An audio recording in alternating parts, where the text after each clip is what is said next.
Topics की list मैंने लिख के रेज कर दी है, बहुत सारे टॉपिक्स। अब एक एक करके हम इनको स्टार्ट करते हैं। सबसे पहले हमने करना जी इकोनॉमी वाला टॉपिक, इकोनॉमी ऑफ पाकिस्तान।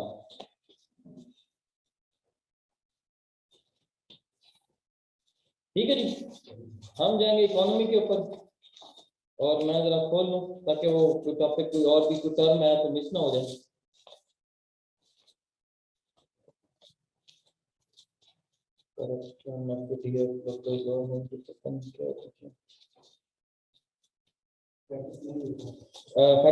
फटअप ये मैंने किया हुआ है, आपने बोला ही आ गया, देख लें और बोलो, सब आपको टॉपिक मिलेंगे। ठीक है, अच्छा चलो कोई मैं करवा देता हूँ, फटअप भी करवा देता हूँ। टीटीपी वाला हुआ चलो वो भी करवा देता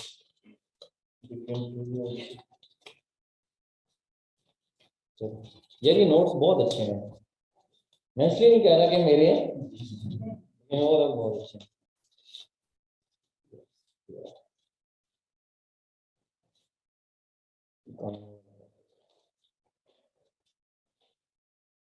चलो जी स्टार्ट करते हैं। इकोनॉमी हमारी होती क्या है?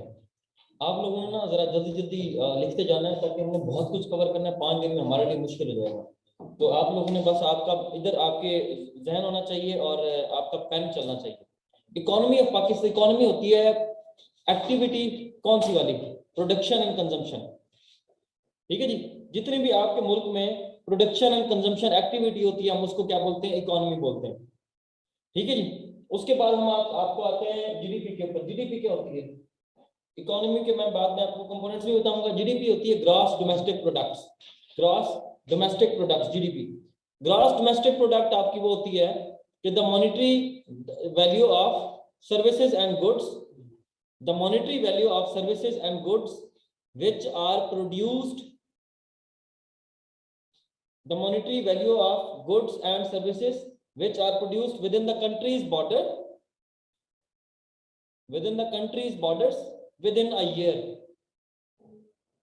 या in a year, एक साल के अंदर वो तमाम मॉनेटरी वैल्यू सर्विसेज की और गुड्स की, चाहे आप सर्विसेज प्रोवाइड कर रहे हैं, एक टीचर पढ़ा रहा होता है तो सर्विस प्रोवाइड कर रहा होता है, बदले में पैसे ले रहा होता है। एक डॉक्टर है अपनी सर्विस प्रोवाइड कर रहा है, बदले में पैसे ले रहा है। वकील है सर्विस प्रोवाइड कर रहा है, पैसे ले रहा है। टीसीएस वाले हैं सर्विस प्रोवाइड कर रहे हैं। ठीक है जी, सर्विस सेक्टर पूरे का पूरा उसी में जाता है। तो ये आपकी होगी जीडीपी। हमारी जो करंट जीडीपी है इस गवर्नमेंट ने जो सेट की है वो कितनी है?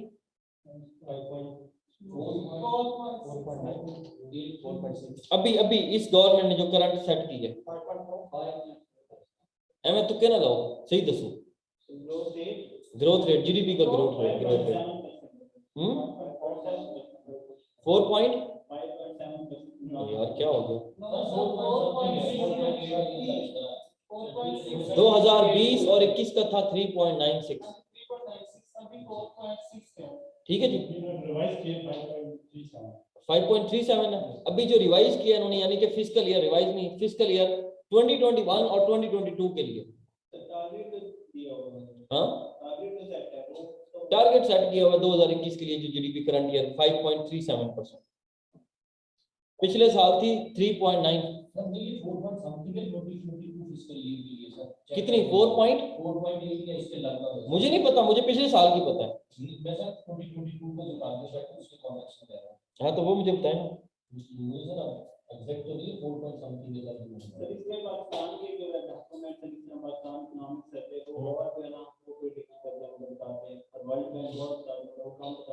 नहीं आप वो बताएं जिस गवर्नमेंट ने रखी है। यार ये कह रहे हैं 5.37 है, स्टैंड भी यही कह रहा है, इफी भी यही कह रहा है 5.37 ही है। मैंने भी यही देखी है अखबारों के अंदर, अभी रिवाइज किया 5.37। ठीक है जी, ये अब आपको मैं बता सकता हूँ, ये आप लोग मुझे बताएंगे, बाकी मैं आपको बताऊंगा। ये परसों 3-4 दिन पहले बताया 5.37। यार ये जो गवर्नमेंट बोलती है ना आपने वही बताना है। इकोनॉमिक सर्वे बाहर में गया, वो पिछला पुराना हो गया, वो हर साल जून में आता है। ठीक है जी, वो उसको दफा करें, जुलाई में आता है। हाँ ये वो बताती है गवर्नमेंट असल में ना अपनी गवर्नमेंट टोटल जो आपको बता Why you late? Sir, there was a lot of traffic coming. I'm not responsible. Yes, sir. You have to come early. ठीक है जी. अच्छा, उसके बाद आपने करना ये है कि इसको दोबारा एक दफा चेक कर लेना. ठीक है, ये जीडीपी ग्रोथ को बाकी सारा कुछ मैं आपको बताऊंगा, क्योंकि मैं इतना ज्यादा आजकल टारगेट होता है क्या? ये भाई टारगेट नहीं होता. ये असल में ये गवर्नमेंट बताती है कि हमारे यहाँ ये कंजम्पशन प्रोडक्शन एक्टिविटी बढ़ी है, उसके बढ़ने को कहते हैं जीडीपी ग्रोथ. अब हमारे साल पिछले साल की जो टोटल वॉल्यूम था हमारा जीडीपी का वो था $296 बिलियन. $296 बिलियन की एक साल में आपके पास सर्विसेज और गुड्स की और जितने भी गुड्स हैं, चाहे वो इंडस्ट्रियल सेक्टर है, मैन्युफैक्चरिंग सेक्टर है, एग्रीकल्चर सेक्टर है, इंडस्ट्रियल सेक्टर है, सर्विसेज है, कोई भी है, उसकी जितनी भी गुड्स की प्रोडक्शन और कंजम्पशन. लेट्स सपोज आपने कोई भी काम किया है, क्रॉप्स बेची है, कुछ भी किया है, उसकी वैल्यू शामिल की जाएगी इसके अंदर. उसकी जो हर साल ग्रोथ होती है, इतने परसेंट ही बढ़ी है, उस ग्रोथ को कहते हैं जीडीपी ग्रोथ के. जी जीडीपी 3% हमारी ग्रोथ कर रही है. 296 बिलियन थी जब वो 3.96% थी. अभी है 5. पहले थी 3.94%, अभी है 5.37. तो मतलब पिछले साल से इस साल कितनी बढ़ी है जी? 0.6 हो गया, 4 1 इशारिया तकरीबन 1 नहीं 37 में 6 ऐड करेंगे ना तो हाँ 1.43 आपकी बन जाएगी. नहीं 1 पॉइंट तकरीबन बन जाएगी. 1.31 नहीं बनेगी. हाँ यार 5.37 में से करो 4.93 माइनस 3.94 5.37 माइनस 3.94 ये 1.43 है. 1.43% ग्रोथ आपके इस साल बढ़ी है जीडीपी की, पिछले साल से इस साल के निस्बत. ठीक है जी. वो ये कहते होते हैं बेसिकली टोटल आपने बताना है कि जीडीपी ग्रोथ का जो रेट है हमारा वो 5.37 है according to the stats. Current जो स्टैट्स है हमारे ये बता के आपने फाइनल. दूसरा आपसे वो सवाल ये पूछ सकते हैं ये गवर्नमेंट ये क्लेम क्यों कर रही है, इतना क्यों क्लेम कर रही है गवर्नमेंट, इतनी है नहीं तो गवर्नमेंट क्यों क्लेम कर रही है. फिर आपने उस पर आर्गुमेंट्स देने, मैं बाद में आपको लिखवाऊंगा. अभी फिलहाल वापस आ जाए टॉपिक साइड पे. इकोनॉमी ऑफ पाकिस्तान जीडीपी मैंने बता दी ये होती है. रियल जीडीपी क्या होती है और नॉमिनल जीडीपी. रियल जीडीपी वो होती है जिसमें आप इन्फ्लेशन ऐड नहीं करते जीडीपी के साथ. GDP minus inflation, GDP minus inflation इसका रियल जीडीपी. नॉमिनल जीडीपी क्या होती है? जीडीपी जो आपकी टोटल ग्रोथ है प्लस इन्फ्लेशन. इन्फ्लेशन का बेसिकली रेट ऐड करते हैं, जितने भी आपके मुल्क में इन्फ्लेशन होती है उसको बोलते हैं नॉमिनल जीडीपी.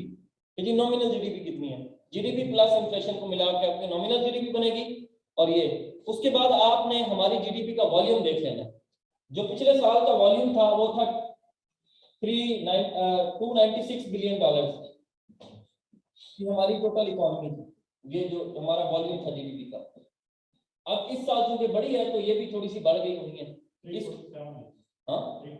347 है, 347 है, 347 तकरीबन $347 बिलियन है इस साल का.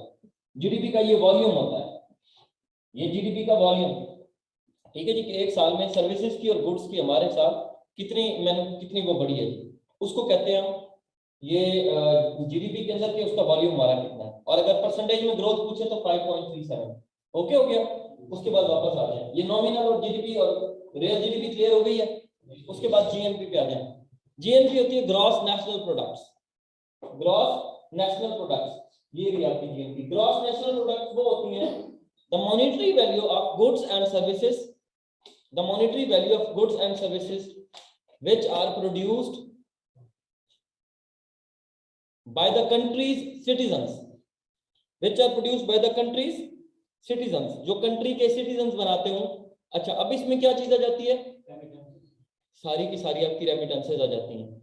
ठीक है जी. जो आपके मुल्क में वो भेज रहे हैं. लेट्स सपोज पाकिस्तान का बंदा है, अमेरिका में उसकी फैक्ट्री है, यूके में उसकी फैक्ट्री है, या जो वर्कर्स हैं हमारे या कुछ भी अगर वो प्रोड्यूस कर रहे हैं और यहाँ के जो लोकल नेटिव्स हैं पाकिस्तानी हैं वो जो प्रोड्यूस कर रहे हैं वो कितनी है उसको कहते हैं जीएनपी, ग्रॉस नेशनल प्रोडक्ट्स. ठीक है जी. उसके बाद आपकी आ जाती है जी सीपीआई. सीपीआई क्या चीज होती है? सीपीआई बेसिकली होती है जी consumer price index. CPI is what? Consumer price index. CPI is consumer price index. अच्छा, अब सीपीआई क्या होती है बेसिकली? हाँ जी, एग्जैक्टली कंज्यूमर ये होती है बेसिकली कि कंज्यूमर अपना क्या माना होता है? Consumer price index. ठीक है जी, इसी तरह से होता है करप्शन परसेप्शन इंडेक्स, वो भी होता है सीपीआई, करप्शन परसेप्शन इंडेक्स। और ये होती है consumer price index. Consumer price index का मतलब ये होता है कि भाई आपके यहाँ जो कंज्यूमर है उनके अंदर खरीदने की सकत कितनी है। अगर खरीदने की किसी भी चीज को सकत ज्यादा है, इसका मतलब वहां पे उन लोगों के पास रिच है, अमीर है। अगर उनके पास किसी चीज को खरीदने की सकत ही कम है, तो इसका मतलब क्या है कि वो गरीब है। ठीक है जी, इसका ये मतलब होता है consumer price index. Purchasing power basically इसमें आ जाती है कि परचेजिंग पावर जो पैरिटी है वो कितनी है आपके मुल्क के अंदर। ठीक है जी, सारी की सारी। और उसको डिटरमिन करती है आपकी इन्फ्लेशन। ये इन्फ्लेशन को डिटरमिन कर रही होती है, इन्फ्लेशन को डिटरमिन कर रही होती है, बता रही होती है। उसके अलावा एक और भी चीज है, ये जो इन्फ्लेशन है ये बेसिकली आती कैसे है? इन्फ्लेशन आपकी आती है जी जब आपकी करेंसी डिवैल्यूएशन होती है। Number 1 currency devaluation.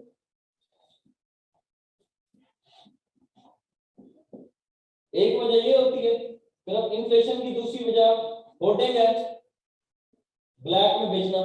Hoarding stock कर लिया, ब्लैक में बेच दी। तीसरी वजह इन्फ्लेशन का बेसिकली जो डेफिनेशन अगर हम डिस्कस करें तो basically increase in the price of commodities. Increase in the price of commodities को हम कहते हैं inflation. Increase in the price of commodities, ठीक है जी, उसको हम कहते हैं इन्फ्लेशन।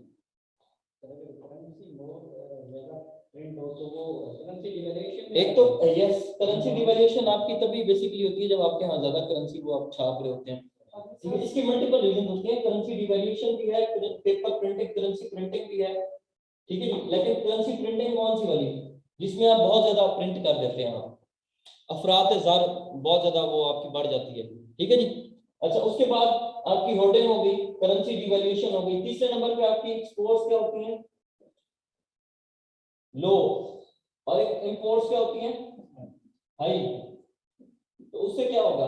लेट्स सपोज आपके पास खाने की चीज नहीं है, यहाँ पे आपके यहाँ बन ही नहीं रही और आपको बाहर से मंगवानी पड़ रही है, तो उसकी प्राइस अल्टीमेटली ज्यादा होगी।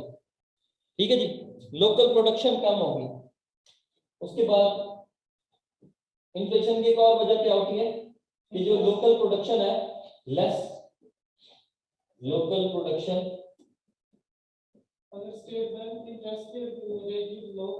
According to needs, less local production according to needs. ठीक है जी, अगर आपके यहाँ प्रोडक्शन आपकी कम हो रही है लोकल लेवल के ऊपर, लेट्स सपोज आपकी गंदम है, पिछले साल गंदम का टारगेट उन्हें रखा था पास्को ने 25 मिलियन मैट्रिक टन, वो इन्होंने टारगेट ही नहीं, उससे ये कम टारगेट सेट किया था। टारगेट सेट करना था 27 मिलियन मैट्रिक टन, और जो प्रोडक्शन हुई है वो हुई है तकरीबन 23 मिलियन मीट्रिक टन की। 23 मिलियन मीट्रिक टन की टोटल प्रोडक्शन हुई है। 4 मिलियन मीट्रिक टन का फर्क पड़ गया। इन्होंने को गंदम बाहर से मंगवानी पड़ी। इन्होंने लेट प्रोक्योरमेंट की फिर गंदम की।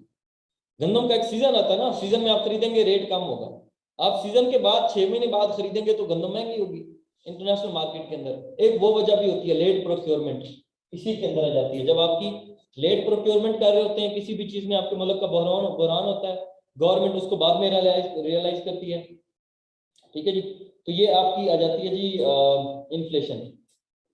ठीक है जी, हमारे यहाँ करंट इन्फ्लेशन का रेट कितना जी? सर्कुलेशन ऑफ मनी भी कहा जाता है सर, सर्कुलेशन ऑफ मनी और चीज है। सर्कुलेशन ऑफ मनी होना बहुत अच्छी बात है कि सर्कुलेशन ऑफ मनी अगर चंद हाथों में होगी तो उससे आपकी महंगाई बढ़ेगी। लोगों के पास, बाकी लोगों के पास पैसा नहीं होगा, तो पैसे का मार्केट के अंदर रहना बड़ा जरूरी होता है। ठीक है जी, ये बेसिकली मेन इसकी इन्फ्लेशन की रीजन होती हैं। करेंसी डिवैल्यूएशन हो गई आपकी, तो आपकी पैसे की कोई कदर ही नहीं रही। अब पैसे की कदर नहीं रही, एक दर्जन केला पहले आप 50 रुपए में खरीदते थे, वही केला आपका 80 रुपए में चला जाएगा दर्जन जो है। आपका पैसा नहीं मजबूत। $1 के आपका पहले डॉलर 100 रुपए का था, 105 2 रुपए का था, अब 170 रुपए पे चला गया। ठीक है जी, तो आपके लोग पैसे की करेंसी डिवैल्यूएशन होती है, उसकी वजह वजूहत होती है इन्फ्लेशन। इन्फ्लेशन के नुकसान बहुत ज्यादा होते हैं। इसके इम्पैक्ट्स क्या क्या होते हैं? इम्पैक्ट्स में जो आपका रॉ मटेरियल है वो आपका महंगा हो जाता है। आपका जो मैन्युफैक्चरिंग का प्रोसेस है वो महंगा हो जाता है, मैन्युफैक्चरिंग का प्रोसेस महंगा हो जाता है, रॉ मटेरियल आपका एक्सपेंसिव हो जाता है, हाउस होल्ड बजट आपका बढ़ जाता है, हाउस होल्ड बजट आपका इंक्रीज हो जाता है। ठीक है जी। और आपकी जो परचेजिंग पावर पैरिटी है वो कम हो जाती है, परचेजिंग पावर पैरिटी है वो कम हो जाती है, तो उससे आपकी अल्टीमेटली इकोनॉमी क्या होती है, सफर करती है। ठीक है जी। अच्छा, बिजनेस ही कम जनरेट होगा ना, एक चीज है सप्लाई उसकी ज्यादा हो जाएगी, डिमांड कम हो जाएगी। उसके बाद इसका इन्फ्लेशन का एक और चीज से भी ताल्लुक होता है। लेट्स सपोज आपकी डिमांड आपकी जो है वो ज्यादा है और सप्लाई क्या है, कम। डिमांड और सप्लाई, डिमांड ज्यादा हो गई, आपकी सप्लाई कम हो गई, ये भी एक रीजन होती है इन्फ्लेशन, मल्टीपल रीजन होती हैं। करंट इन्फ्लेशन जो रेट है वो देख लीजिएगा कि कितना है, 11% है, 12 है या 13 है। करंट इन्फ्लेशन रेट ये वो है, हाँ 13%, 13% है current inflation rate, current inflation rate is 13%। ये आपसे पूछ सकते हैं इंटरव्यू के अंदर, करंट इन्फ्लेशन रेट 13% है। अच्छा, अब इन्फ्लेशन को मेजर करने का तरीका कार क्या होता है, वो होता है जी परचेजिंग पावर पैरिटी, पीपीपी।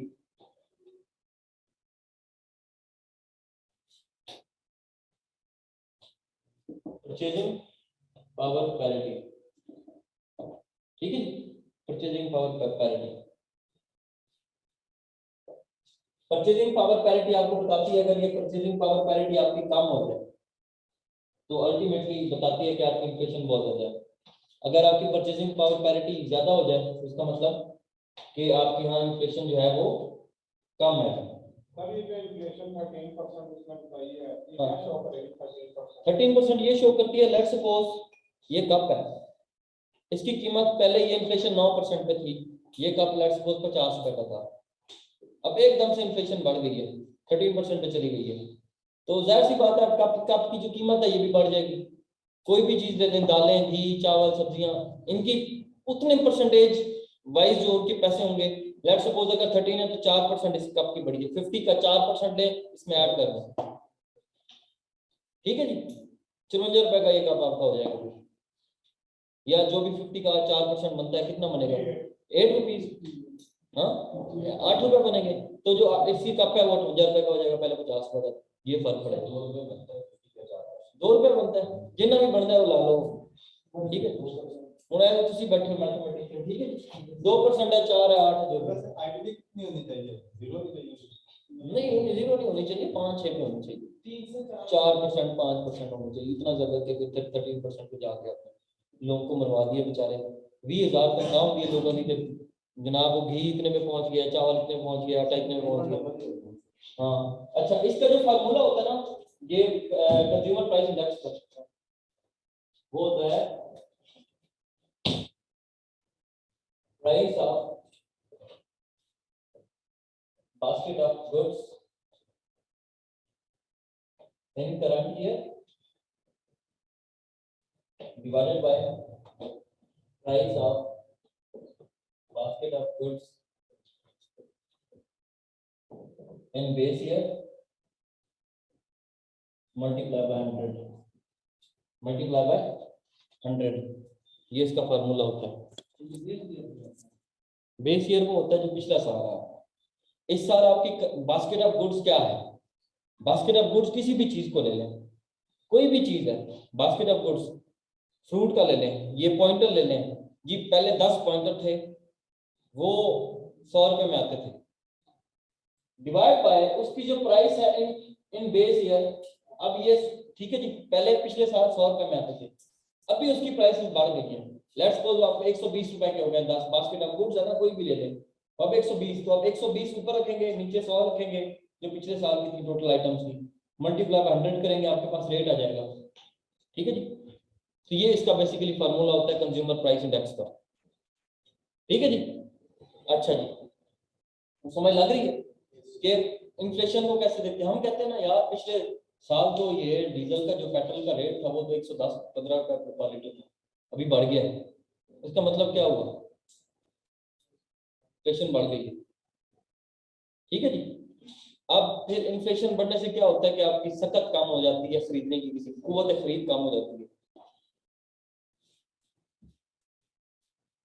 बंदे अपना घर, जो आम गरीब बंदा बेचारा, वो अपने बजट चलाएगा, यशी में लगाएगा, घर का बजट उसका बड़ी मुश्किल से चलता है जब इन्फ्लेशन आपकी बढ़ जाती है तो। ठीक है, चीजें सस्ती हो तो उसके पास रिक्रिएशन के मौके के लिए पैसे बचा लेता है, ये वो सारा कुछ कर लेता है। अभी वो रिसेंटली मैंने फोन नया खरीदा तो उसमें उसका टैक्स ही बढ़ा दिया 86,000। ठीक है जी, पहले 48,000 था। वो एम ही गले पे छुरी फेरी जा रही है गवर्नमेंट।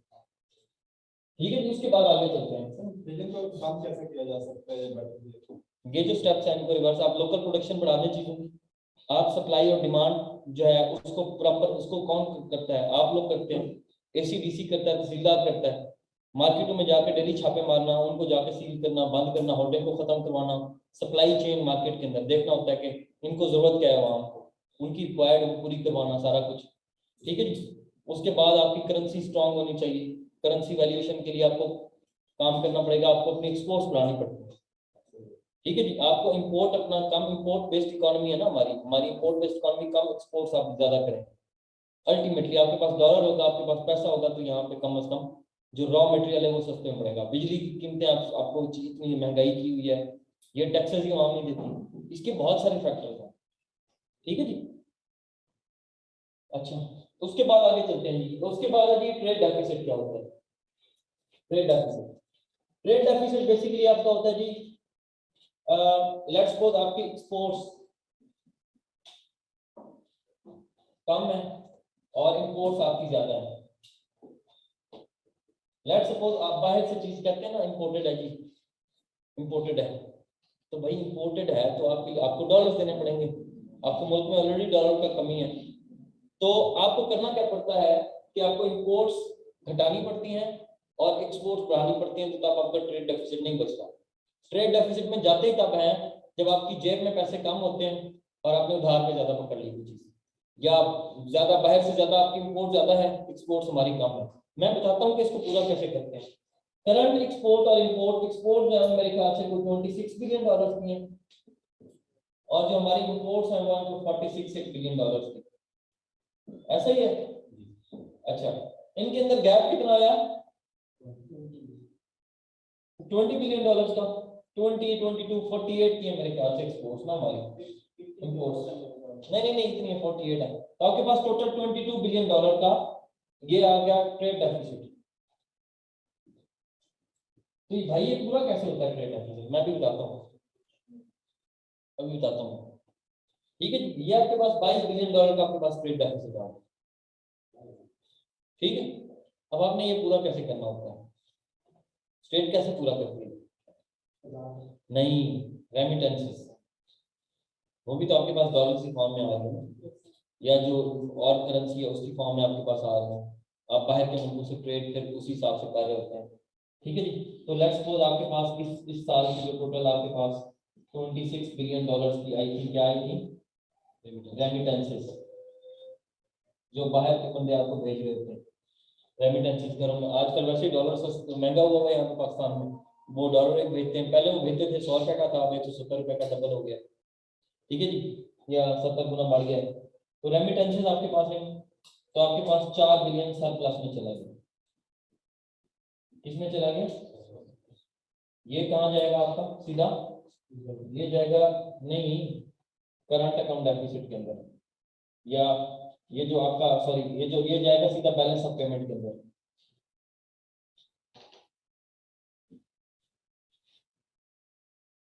Balance of payment.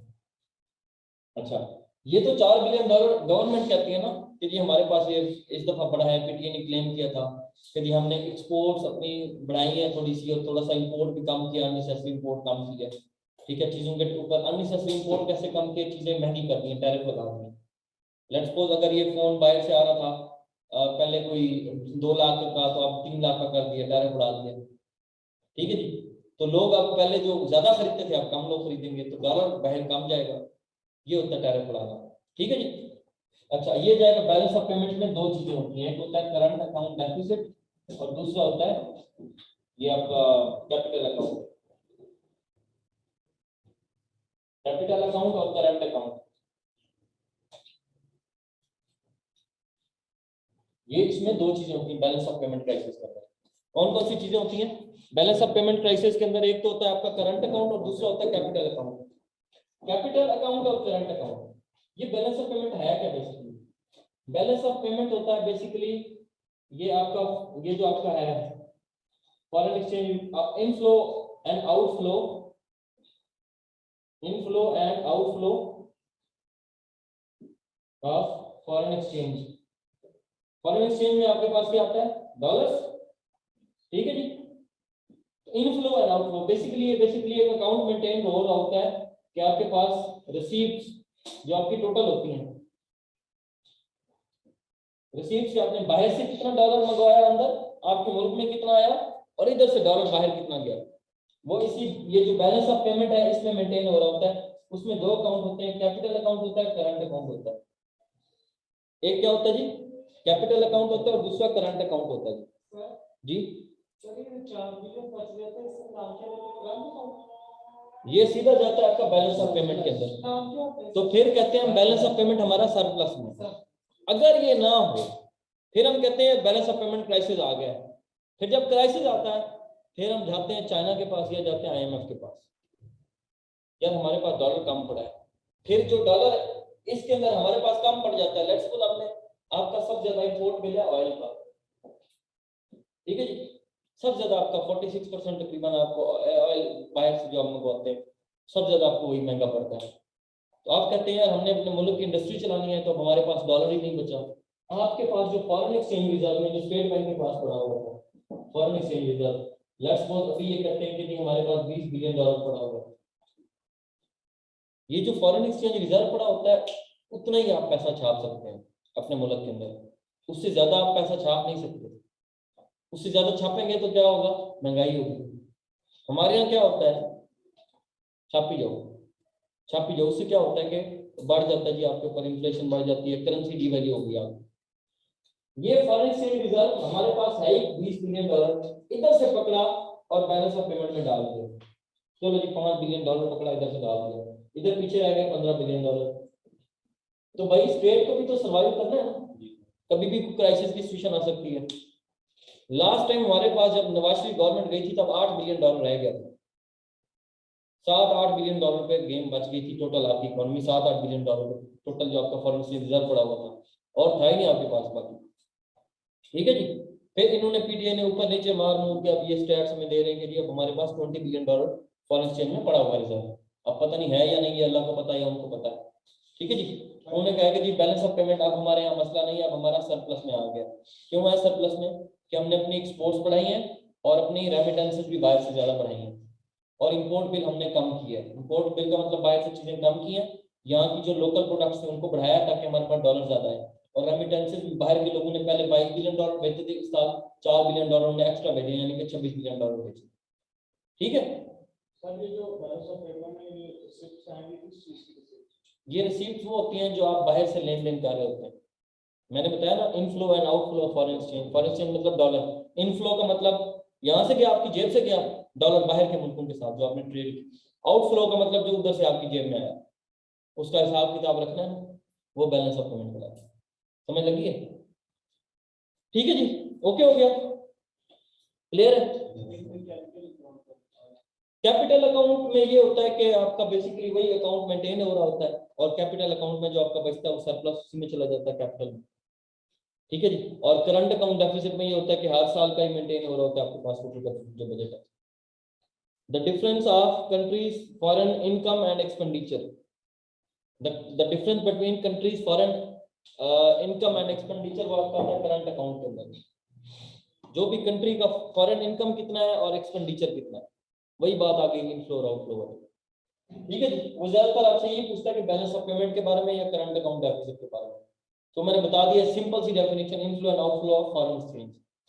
उससे आपको पता चल जाएगा कि जी हमारे पास डॉलर बाहर कितना जा रहा है और आ कितना रहा है, उसका हिसाब किताब सारा कुछ। उसके बाद भाई आपके पास आएगा फिस्कल डेफिसिट। क्या होता है आपके पास?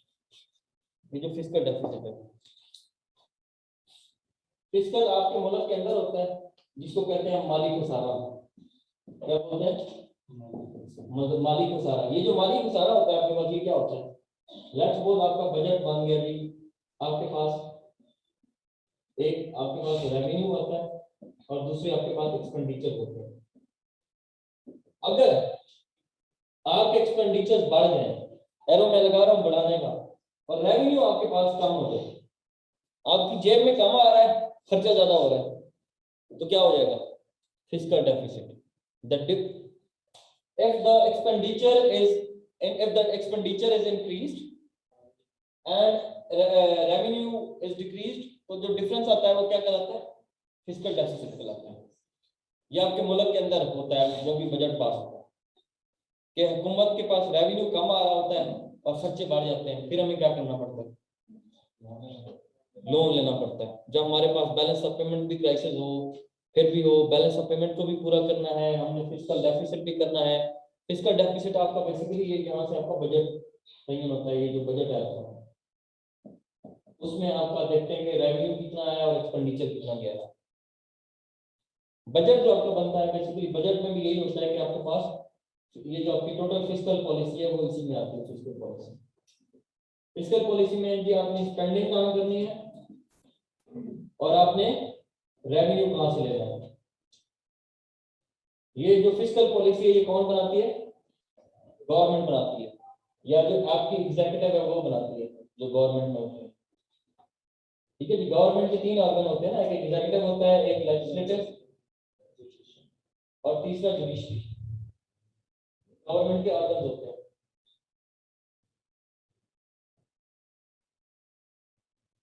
जुडिशरी का काम होता है law making, law interpretation,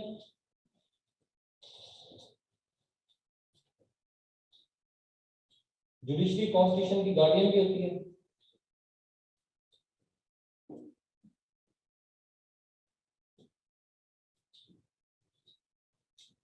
judiciary का एग्जीक्यूटिव के ऊपर चेक भी होता है।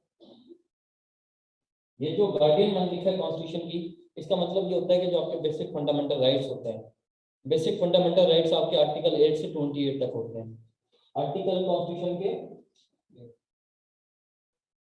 कौन सा कॉन्स्टिट्यूशन? 1973 का।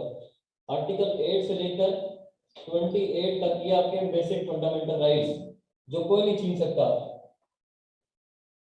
जब आपके यहाँ इमरजेंसी लगती है मुल्क के अंदर या कॉन्स्टिट्यूशन एब्रोगेट होता है, तो ये भी खत्म। इनको इंश्योर किसने करवाना है? आपको पुलिस पकड़ती है। पुलिस क्या है? गवर्नमेंट का हिस्सा है, स्टेट है, एग्जीक्यूटिव है। आप किधर जाते हैं? सीधा जुडिशरी के पास। क्यों? जुडिशरी आपको फेयर ट्रायल का राइट देती है, right of fair trial. Article 10A, right of fair trial. वकील, अपील, दलील। क्या आप जाते हैं, वकील खड़ा करते हैं, खुद जाते हैं, अपील देते हैं, दलील देते हैं। अगर आप उसके मुताबिक पूरा उतरते हैं तो आपको वो मिल जाता है, बेल शेल या जो भी आपको प्रोटेक्शन मिल जाती है। अगर आप इन्वॉल्व हैं तो फिर आपको उसके मुताबिक पनिशमेंट हो जाती है, लॉज के अकॉर्डिंग। तो जुडिशरी जो है वो गार्डियन होती है कॉन्स्टिट्यूशन की। ठीक है जी, बहुत सारे और काम होते हैं। सो मोटो भी लगाती है, एग्जीक्यूटिव के ऊपर चेक जो लिखा मैंने वो सो मोटो की फॉर्म में लगाती है। ठीक है जी, सो मोटो का आर्टिकल होता है 384 सब क्लास 3। ये सो मोटो 184 सब क्लास 3, 200 है ही, 280 आर्टिकल कॉन्स्टिट्यूशन में। 184 सब क्लास 3 सो मोटो। सो मोटो ये तब लेती है जब आपका पर्सनल डेटा हो जाए, कोई पर्सनल डेटा जाती बोगस, या फिर या फिर बिल्कुल, या फिर आपके जो राइट्स हैं वो डिसएनफ्रेंचाइज हो रहे हो एट लार्ज। नहीं, वो सो मोटो नहीं लिया था उसमें, वो वैसे कैंपेन थी। ठीक है जी, इफ्तिखार चौधरी ने 118 सो मोटो एक्शन लिए। पानी गंदा बिक रहा है, उस पर ले लो सो मोटो एक्शन। किसी माइनॉरिटीज की बात मीडिया पे हाईलाइट हो गई है, कोई इशू बड़ा हो गया है, उस पर ले लिए सो मोटो। गवर्नमेंट को काउंटर जी आखिरी दिन भी लिया था, बिल्कुल ठीक है जी। अच्छा, उसके बाद लॉ की इंटरप्रिटेशन में, मतलब आपका जो कॉन्स्टिट्यूशन है और जो बाकी लॉज हैं उनको इंटरप्रेट ये करती है। जैसे अभी सेनेट की बात हो रही थी, सेनेट में जो वोटिंग होगी वो खुफिया राय दही नहीं बल्कि हाथ खड़े करके होगी ऊपर। ठीक है जी, लेकिन फिर जुडिशरी ने कहा कि नहीं होगी भाई, जो जुडिशरी के ऊपर सारा केस चल रहा है, सुप्रीम कोर्ट में चल रहा है। जुडिशरी का हर बंदे का ये पर्सनल राइट होता है, तो उस पर नहीं होंगी, ये खुफिया ठीक है। ठीक है जी, अच्छा, इसी तरह जो स्टेट होती है, स्टेट 4 चीजों से मिलकर बनती है। एक आपकी इसमें फंक्शनल गवर्नमेंट होती है, एक आपकी डिफाइंड टेरिटरी,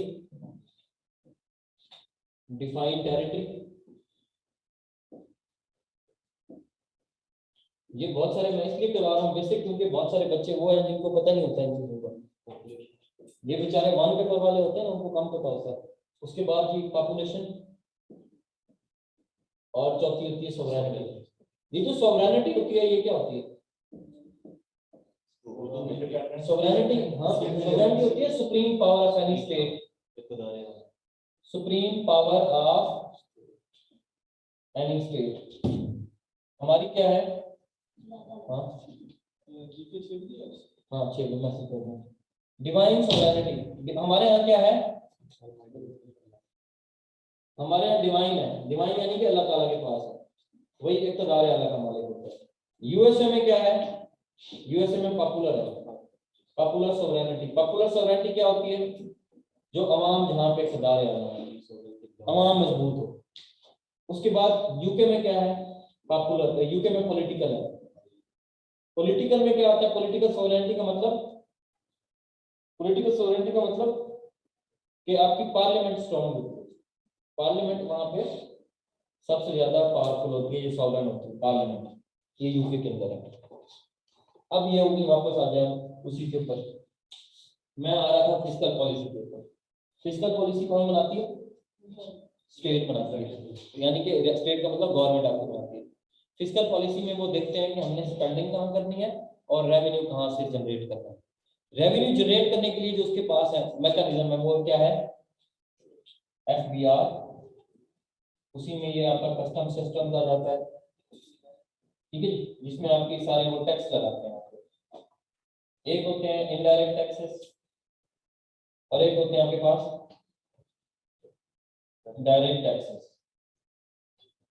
इनडायरेक्ट टैक्सेस वो होते हैं जैसे जीएसटी है, पेट्रोलियम है तो लीवी उसके ऊपर लगा दें, ये भी इनडायरेक्ट टैक्सेस में आ गए। इनडायरेक्ट टैक्सेस जब आप लगाते हैं तो उससे आम बंदा भी सफर होता है। इनडायरेक्ट टैक्सेस आम बंदा भी उस पर सफर होता है। लेट्स सपोज आपकी ड्यूटी टैक्स है या कुछ भी है, प्रॉपर्टी के ऊपर टैक्स, वो आपका डायरेक्ट टैक्सेस के अंदर आ जाता है, ठीक है। डायरेक्ट टैक्सेस ये आप मोटरवे पे एनएचए वाले ले रहे होते हैं आपसे, क्या लेते हैं? टूल टैक्स, ये सारा कुछ टोल वगैरह जो भी है वो भी इनडायरेक्ट टैक्सेस के अंदर आता है। प्रॉपर्टी वाले टैक्सेस आ गए। हमारे यहाँ वेल्थ पे कोई टैक्स नहीं है, जिसकी अरबों रुपया बैंकों में पड़ा हुआ उस पर टैक्स नहीं है, बाहर के मुल्कों में होता है वेल्थ टैक्स, हमारे यहाँ नहीं है। हमारे यहाँ इनडायरेक्ट लगाने के लिए, जब इनडायरेक्ट टैक्सेस लगाते हैं तो उससे क्या होता है? एंड प्रोडक्ट जो होती है उसकी उसकी क्या होती है? प्राइस बढ़ जाती है, उससे क्या होता है? इन्फ्लेशन आती है, आम आदमी मुतासर होता है उससे, ठीक है जी। तो इनडायरेक्ट टैक्सेस की बजाय इनको रिग्रेसिव टैक्सेस, प्रोग्रेसिव टैक्सेस लगाने चाहिए, या यानी कि इन्होंने रिग्रेसिव टैक्सेशन की। रिग्रेसिव ये होती है इनडायरेक्ट टैक्सेस बढ़ा दो, आम आदमी मुतासर होता है। प्रोग्रेसिव में क्या होता है? अमीर आदमी को हटाओ, उसकी जेब से पैसा निकालो, ठीक है जी। अच्छा, ये एफबीआर कस्टम। उसके बाद ये स्पेंडिंग, स्पेंडिंग में क्या क्या आता है? स्पेंडिंग में आता है कि जो हमने टोटल जो बजटरी एलोकेशन है वो कहाँ कहाँ करते हैं? बजट एलोकेशन, बजट एलोकेशन में देखते हैं कि जी मेगा प्रोजेक्ट्स हमने कौन कौन से लगाने हैं, मेगा प्रोजेक्ट्स पे कितना लगना है, हमने सब्सिडीज किस किस को देनी है, हमने हेल्थ का बजट कितना रखना है, हमने एजुकेशन का बजट कितना रखना है, हमने पेंशन और सैलरीज कितनी देनी है।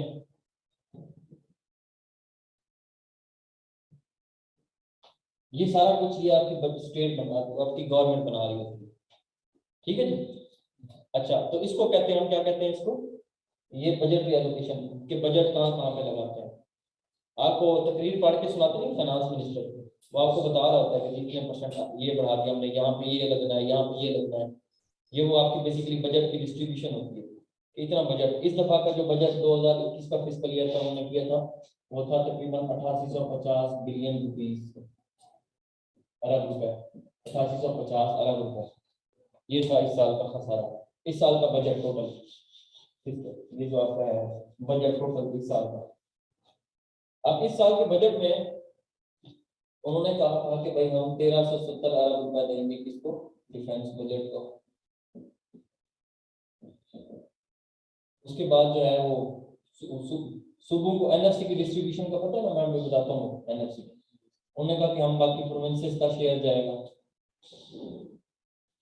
बजट में से।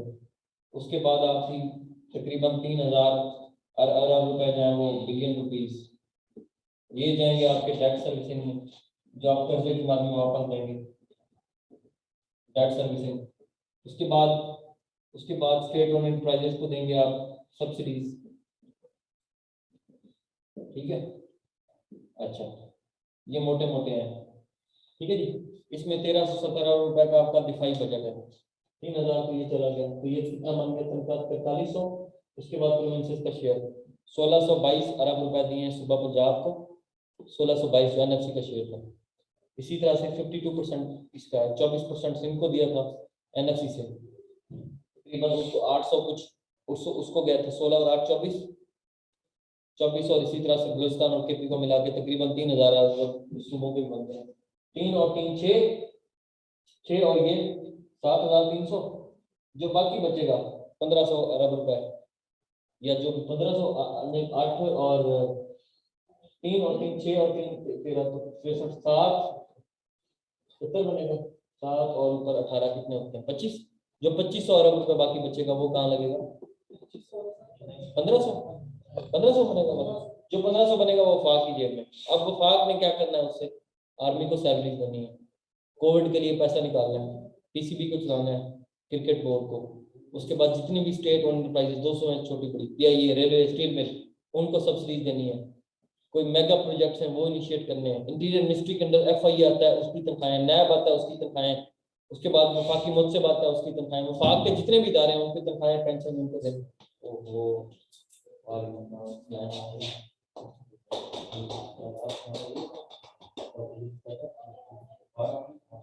Yes, my friend, plan, हाँ? नहीं, ऐसे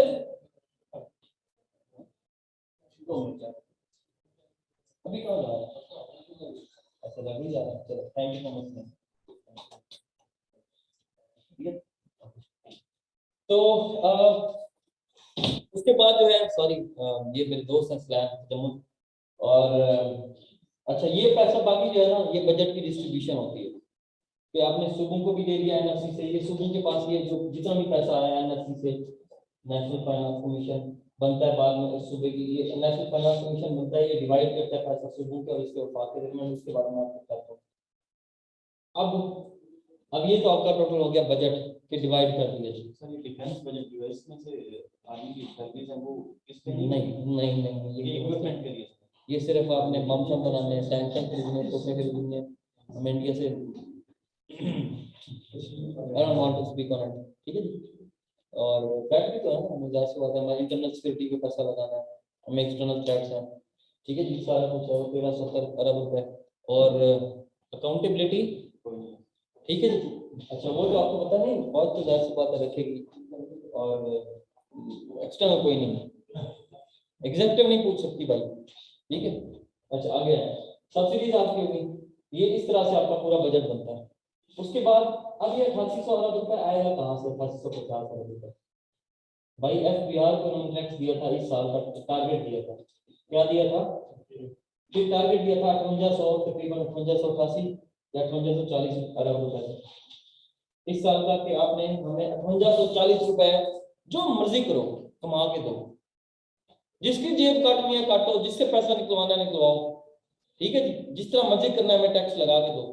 लास्ट टाइम एफबीआर ने 4600 अरब रुपए आपको कमा के दिए, इस साल 1200 अरब रुपए उनको ज्यादा टैक्स दे दिए, जब भी एफबीआर बहुत एक्टिव है, एफबीआर की पावर्स बढ़ाई उन्होंने, ठीक है जी। हाँ, अभी शायद करेंगे, मिनी बजट में किए मेरे ख्याल से, ठीक है जी। अब एफबीआर के पास ये जो भी करेंगे अब ये करेंगे, ऊपर वाला जो है 8800 में से 5500 निकालें, 3000 अरब बचता है, भाई वो कहाँ से आएगा। अब मैं बताता हूँ आपको, उसमें से तकरीबन 1000 अरब रुपए आपको कमा के देती है स्टेट बैंक, तकरीबन 800 से 1000, ये बिलियन रुपीस स्टेट बैंक कमा के देती है ना। स्टेट बैंक को भी जो काइबोर वाला चक्कर है, Karachi interbank exchange rate, state bank देती है बाकी छोटी बैंकों को, HBL, UBL, इधर उधर उनको पैसा उधार दे, 7% इंटरेस्ट रेट, 8% इंटरेस्ट रेट। तो जो 8% इंटरेस्ट रेट है वो भी तो उसकी जेब में आएगा ना। ठीक है जी, ठीक है जी। अच्छा, तो ये जो है, ये जो उसके अलावा जो एक्सचेंज रेट और करंट, स्टेट बैंक जो मॉनेटरी पॉलिसी आपको बताऊंगा जी। अच्छा, ये आ गया, कितना हो गया बाकी पीछे 2000 का फर्क। आपने 500 से 600 अरब रुपए के भेज दिए लाइसेंस, कौन से वाले, PTA वाले।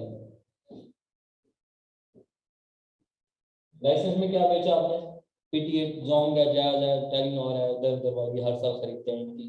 अभी जीबी में रेस चल रही थी और मेरे ख्याल से कश्मीर में भी 4GB और यूफोन और आपस में चल रही थी ना जोन की। तो वो एक इसी यही यही स्टेट के बाद पैसा सारा आता है, जो ज्यादा पैसे देगा वो ज्यादा ले जाएगा। उसके बाद बाकी जो पैसा है वो कहाँ से आएगा, पापा आइए मैं जिंदाबाद, ठीक है। उधार पकड़ेंगे, यही होता है, ये होती है आपकी बजट की डिस्ट्रीब्यूशन, समझ लगी। अच्छा, उसके बाद आगे चलते हैं। हाँ जी, ये जो थोड़ा रेवेन्यू है, हाँ, ये इसका इसके साथ कंबाइन है FPL के साथ? Yes yes. अच्छा, उसके बाद आपका आ जाता है जी, मैं आपको बताता हूँ मॉनेटरी पॉलिसी। ये जो आपकी मॉनेटरी पॉलिसी होती है, ये क्या होती है, मॉनेटरी पॉलिसी कौन बनाती है, state bank, state bank of Pakistan. हामिल हजा का मुतालबा पर अदा करेगा। इसका मतलब पता है, जो नोटों के पीछे लिखा हुआ है, क्या मतलब है कि जब आपके मुल्क में क्राइसिस जाए और यही 1000, 500, 1000 आपके पास जितने भी नोट है, इसके पीछे जो लिखा होता है हामिल हजा का मुतालबा, मतलब आप जब भी स्टेट बैंक से कहेंगे वो आपको पैसे के बदले गोल्ड देगी या डॉलर देगी, या उसके पास जो भी उस टाइम की चल रही होगी वो देगी, अगर मुल्क क्राइसिस में चला जाता है मुतालबे पे वो अदा करेगी आप। ठीक है जी। स्टेट बैंक ऑफ पाकिस्तान ये क्या करती है, ये कुछ चीजें डिटरमिन करती है, जैसे जैसे आपकी ये है इंटरेस्ट रेट कि कितना रखना है, पॉलिसी रेट है वो कितना रखना है, करेंसी का जो रेट है, एक्सचेंज रेट वो कितना रखना है। ठीक है जी। ये सारा कुछ स्टेट बैंक आपकी डिटरमिन कर रही होती है, और भी बड़ी चीजें डिटरमिन करती है। मेजॉरिटी वो इंटरेस्ट रेट आपको बता रही होती है, पॉलिसी रेट, और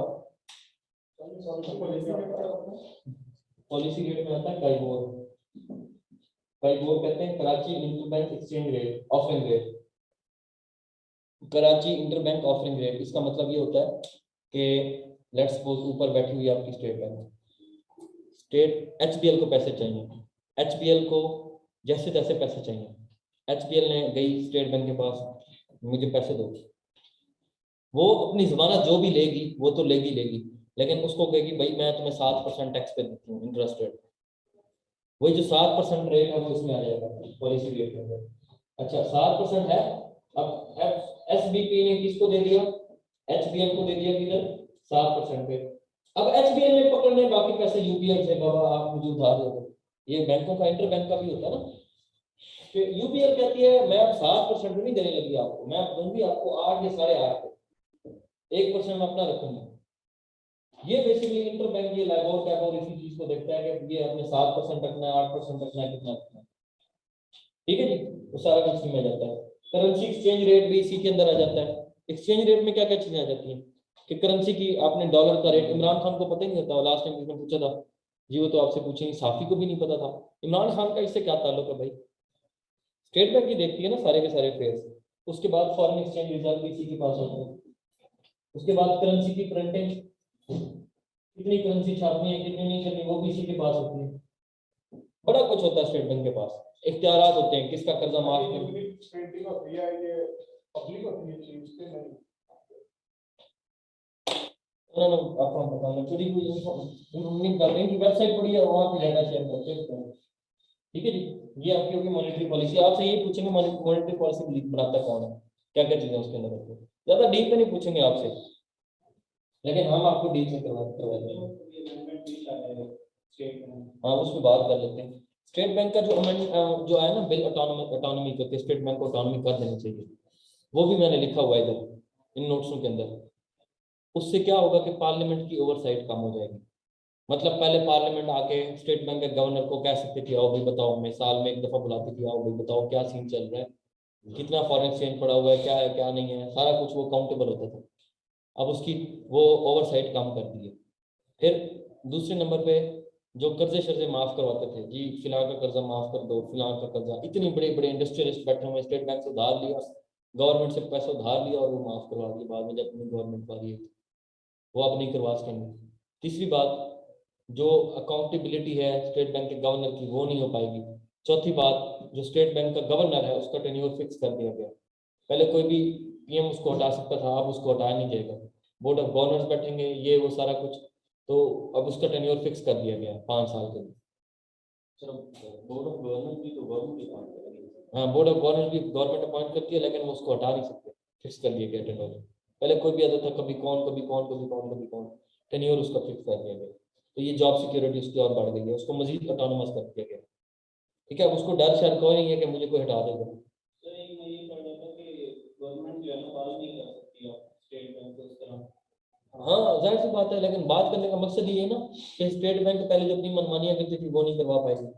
असल में जो आईएमएफ का आप लेते हैं ना स्ट्रक्चरल एडजस्टमेंट प्रोग्राम, वो जो आपको कहता है आईएमएफ, वो सैप्स में आता क्या क्या है, ये जो स्ट्रक्चरल एडजस्टमेंट प्रोग्राम है, सैप में यही आता है कि भाई आप, वो कहते हैं कि भाई आप एक्सपोर्ट्स को बढ़ाओ।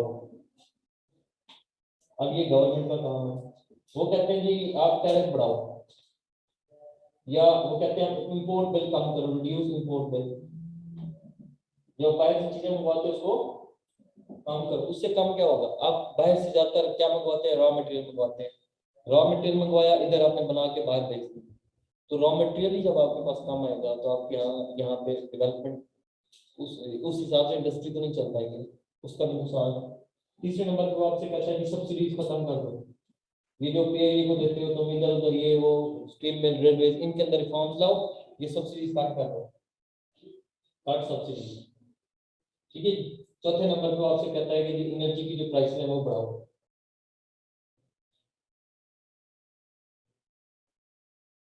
वो आप पेट्रोलियम डीवी भी बढ़ा देते हैं।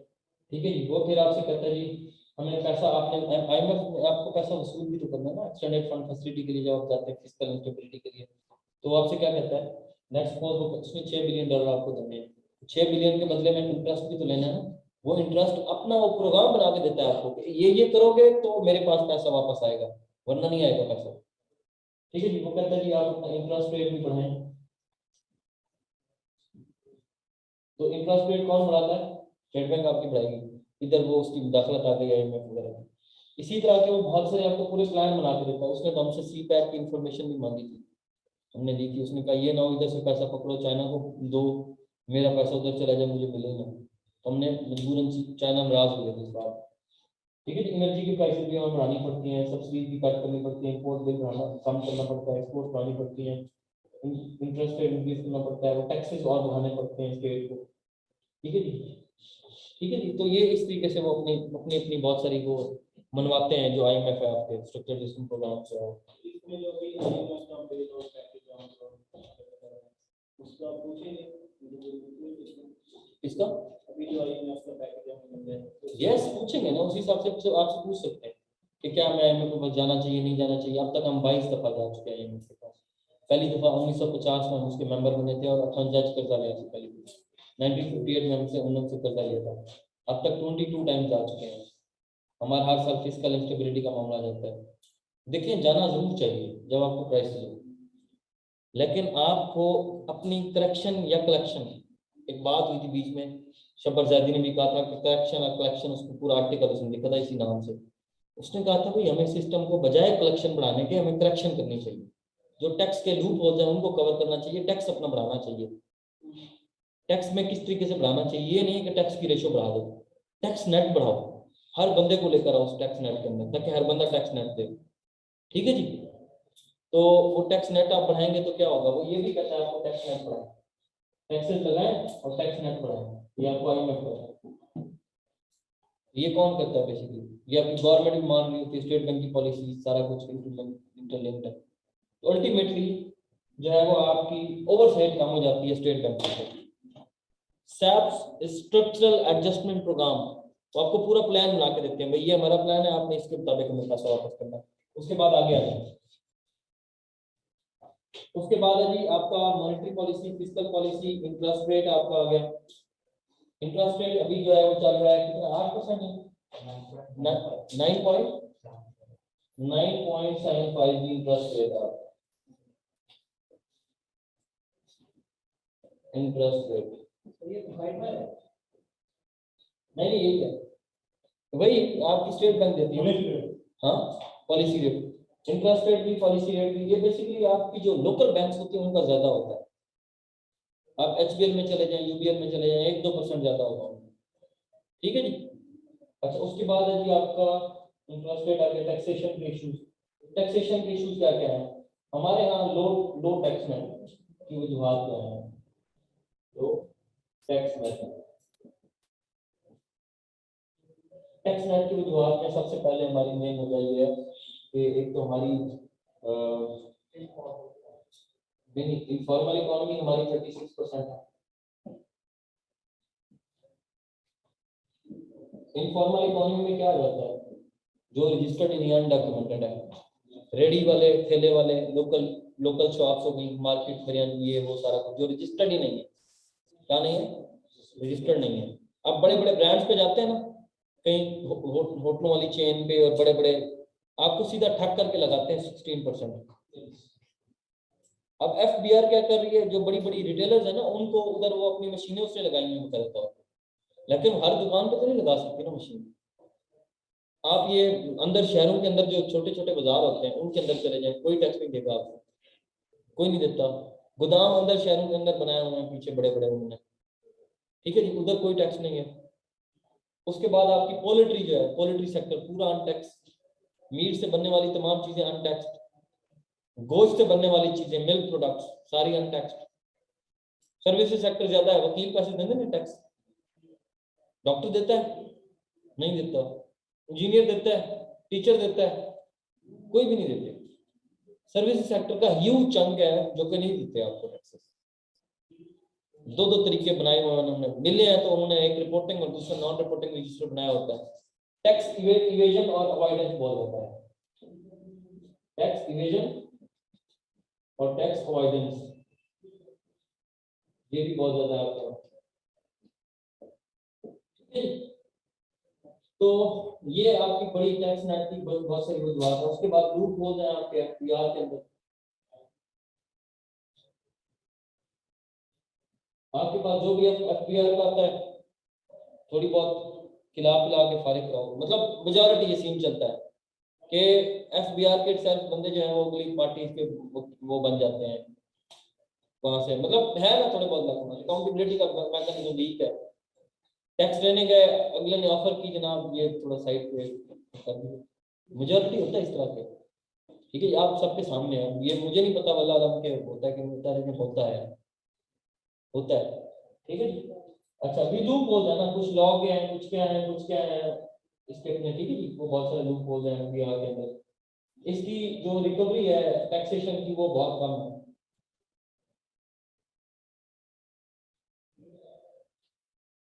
ठीक है जी। तो उसमें आप कह रहे हैं कि जो सर्विस सेक्टर है वो लार्जली गोज अनटैक्स्ड, वो टैक्स देते नहीं है सर्विस सेक्टर आपको। सर्विस सेक्टर में यही होता है ना, ट्रांसपोर्ट आपकी आ गई, आपकी ये जो भी टीचर, वकला हजरात हो गए, डॉक्टर्स हो गए, कोई भी सेक्टर है जो भी आपको सर्विस दे रहा है, इंडस्ट्री के बगैर एग्रीकल्चर के सारा का सारा इसमें आ जाता है, ठीक है जी। उसके बाद है जी क्या एक्सप्लेन होंगे, लेस रिकवरी होगी, ये सारी की सारी चीजें लो टैक्स। अब टैक्स को बढ़ा कैसे सकते हैं,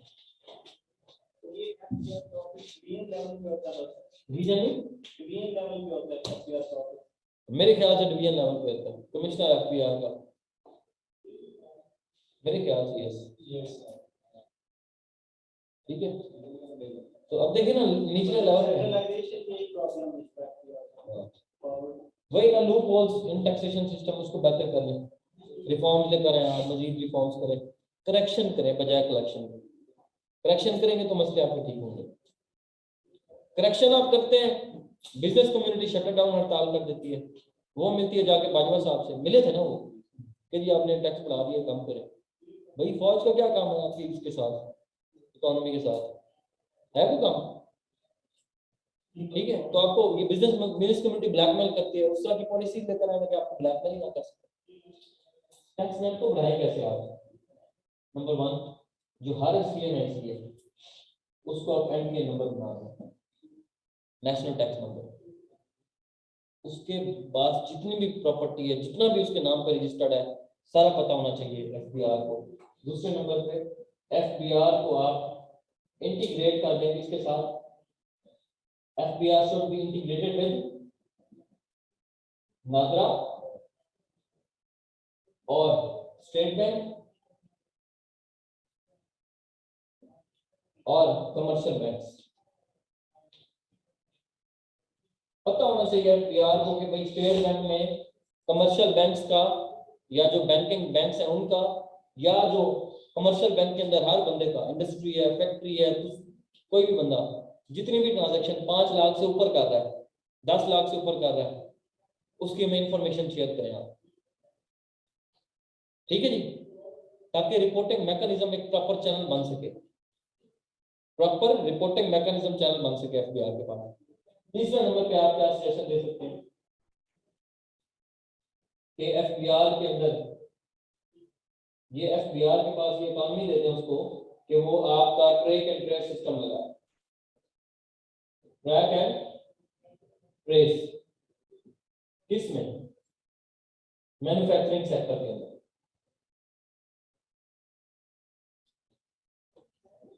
यार टेक्सटाइल में इतना पैसा छापते हैं, और ये जो आप चले जाएं इधर, ये लिबर्टी में है आपका स्लिम फैब्रिक्स, 10 से 15 हजार का सूट, सलवार कमीज। ठीक है, आप बंदा पता नहीं किस साफ हो जाता है। मैं कहना नहीं चाहता, ये वाला सूट मैंने उधर से 12,000 का परचेज किया।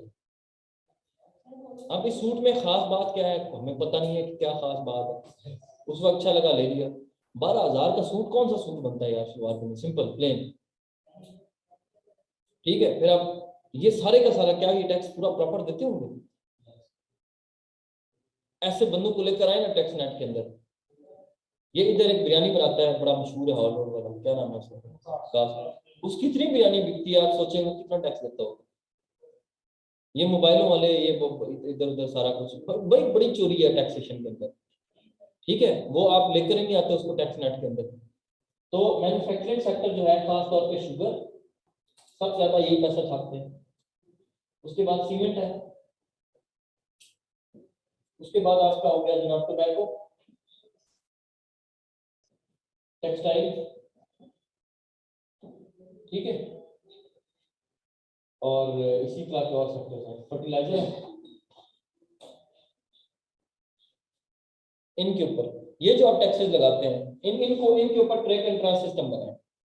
भाई चीनी की बोरी है ना, थैला बैग फैक्ट्री से निकला, एफबीआर स्टैंप लगाया अपनी, जिस रिटेलर के पास गया, ताकि प्रॉपर वहां से टैक्स निकले, उनकी जेबों से टैक्स निकले। उसके बगैर कोई भी बिकना नहीं चाहिए मार्केट के अंदर। ये क्या करते हैं मिलों वाले, ये रिपोर्टिंग और नॉन रिपोर्टिंग दो रजिस्टर मेंटेन कर लेते हैं। ये मैं शुगर कमीशन रिपोर्ट की बता रहा हूँ आपको, जो 496 पेजेस की है। इसमें जहांगीर ग्रीन को भी कहा गया शुगर फर्टिलाइजर के प्राइसेस को अपने मुताबिक मोल्ड करना, शुगर की ये वो स्टॉक होल्डिंग करना मिल के माफिया के साथ। ठीक है जी, तो ये जो इनके अंदर आप ट्रैक एंड ट्रेस सिस्टम बनाएं, आपकी रिकवरी बढ़ जाएगी ऑटोमेटिक। उसके बाद जो लूप होल्स हैं एफबीआर के अंदर, उनको क्या करें? लूप होल्स को काम करें, रिड्यूस करें, reduce loop holes in FBR. उसके बाद डिजिटाइजेशन करें आप इकोनॉमी, डिजिटाइजेशन ऑफ इकोनॉमी, कि आप इकोनॉमी को डिजिटाइज कर रहे हैं, प्रॉपर मैकेनिज्म, प्रॉपर चैनल, कोई भी चीज हो डिजिटाइज। उसके बाद कैश करेंसी का जो स्कोप है उसको काम करते हैं। किसी कंट्री का फेमस मैकेनिज्म है, बहुत सारे हैं, बाकी बाहर के मुल्कों में हर चीज, पूरे जो Scandinavian, America, Europe, proper tax है भाई वहाँ पे। स्कैंडिनेवियन कंट्रीज में 40% टैक्स आवाम देती है। टैक्स टू जीडीपी रेशियो उनकी बहुत ज्यादा, 45%। कोई भी चीज आप लेंगे आपको टैक्स देना पड़ेगा, बहुत ज्यादा टैक्स देना पड़ेगा, उसके बगैर आप नहीं परचेज कर सकते। अब तो उन्होंने मुझे, वो दोस्त मेरा अमेरिका में होता है, वो बता रहा था, मोबाइल के अंदर ऐप होती है, उसी ऐप के अंदर वो उन्होंने वो फिट किया हुआ था कार्ड, जाओ स्कैन करो, आपका एटीएम रखने की जरूरत ही नहीं है, आप स्कैन करो हो गया। तो क्या कर रहे हैं, डिजिटाइज कर रहे हैं प्रॉपर एक चैनल के साथ। Tax and death are certain, death and tax are certain, yes death के साथ डेथ। हाँ ठीक है ना, मतलब इस हद तक अगर टैक्स है तो मतलब आप सोचें कि कोई बंदा एग्जम्प्टेड नहीं है। उसके बाद अवॉइडेंस और इवेजन को भी खत्म करना है आपने। तो ये स्टेप्स हैं, करेंसी कैश करेंसी का स्कोप कम करने में, डिजिटाइज ज्यादा करते हैं, ये आपके स्टेप्स हैं डिफरेंट। और नहीं खुदा का वास्ते इसी किसान पहले बड़े मरे हुए एग्रीकल्चर में नहीं लगा नहीं सर, टोटल लाट है वहां पे खुदाई टोटल लॉट में एक तरीका का सेट करें ना, जिसके पास आजकल 50 एकड़ वाले बेचारा बुरी तरीके से उसका बुरा हाल है। आप शहर के हैं ना, आप शहरी बाबू है ना, आपको नहीं पता हमारे किसानों को क्या होता है।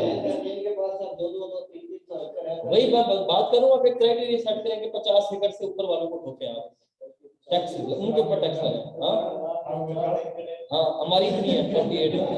तो अब तो वैसे भी जैसे जैसे आबादी बढ़ रही है लैंड होल्डिंग कम रह रही है भाई, ना तो पानी है ट्यूबवेल का सारा दिन, वो ना तो नहरी पानी है सारा दिन, ट्यूबवेल चलता है, डीजल का रेट देखना है।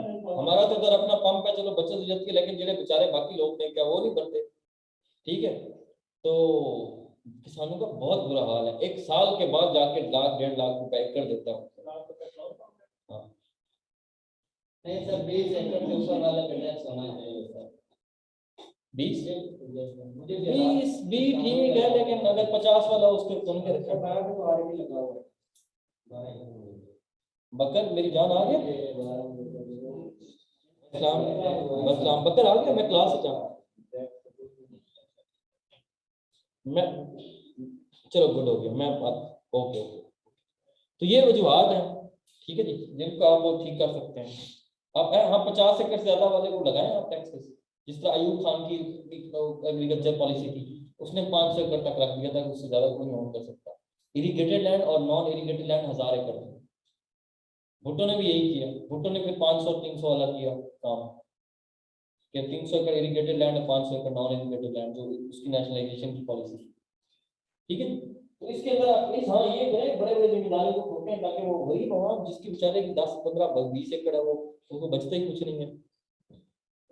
आरती के उसने अलग पैसे देने होते हैं, आजकल होता है आरती वाला सिस्टम खत्म हो गया है भी वो भी सिस्टम है, मिडिल मैन सारा मिडिल मैन। अभी एग्रीकल्चर में पढ़ाता हूँ, एग्रीकल्चर पे मेरा बड़ा बड़ा वो बड़े आपको नोट्स बड़े कमाल के दूंगा मैं। 46% आपकी जो है ना लेबर फोर्स, वो आपकी एग्रीकल्चर सेक्टर से लिंक है।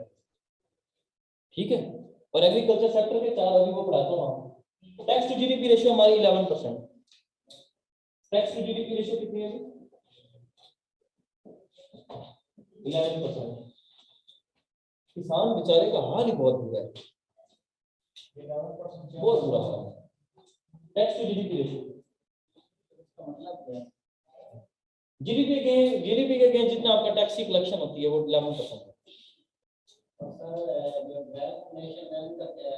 जो जो है ना आपके एशिया के अंदर उनका 20 से 25% वहाँ की आवाम टैक्स देती है, और हमारे यहाँ सिर्फ 11% है जो आवाम आपकी टैक्स देने वाली है, 20 से 25, और जो डेवलप्ड है हाईली वो 40 से 45% टैक्स टू जीडीपी।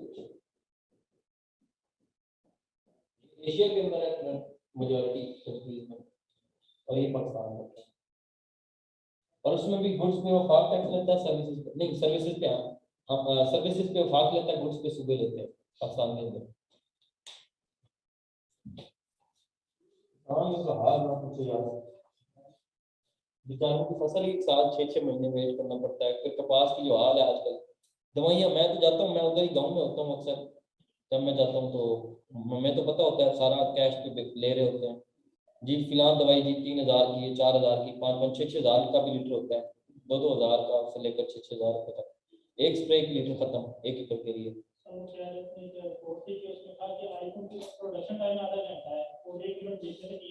तीन लाख मैं खरीदिया फोन से 4 लाख का इमेजिन, ठीक है 4 लाख आप IMF का एक वो लगाते हैं यूनिट इसका फोन का, एक फोन आप 20-25-30 मिनट में तैयार करते हैं और आपकी 3 लाख रुपए बाहर, 3 लाख नहीं तो चलो 2 लाख बाहर, और किसान बेचारा 1 साल के बाद जाके उसको 1 लाख 1.5 लाख रुपए बचता है। मौसम के ऊपर डिपेंड करता है। फिर हाँ, फिर नेचुरल क्लाइमेट अलग है, बीमारियां अलग हैं, ये वो सारा कुछ बहुत ज्यादा।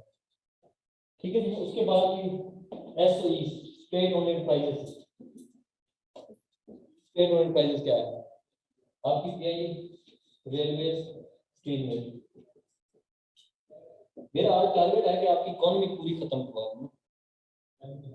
हाँ, कर दे। ठीक है। रेलवे और स्टील मिल, इनके अंदर इश्यूज क्या क्या है? पहला इशू पीआईए, रेलवे और स्टील मिल और सुई गैस, ये सारे, सुई गैस नहीं, हाँ स्टील मिल, ठीक है, ये सारे नुकसान में जा रहे हैं। इनके नुकसान की वजह क्या है? इनका जो टोटल लॉस नुकसान है वो है कि आपका 1800 अरब रुपए टोटल नुकसान है। टोटल लॉस कितना है? 1800 अरब रुपए लॉस है। These are loss making state owned enterprises. Total 600 इधर, 600 इधर, 600 इधर।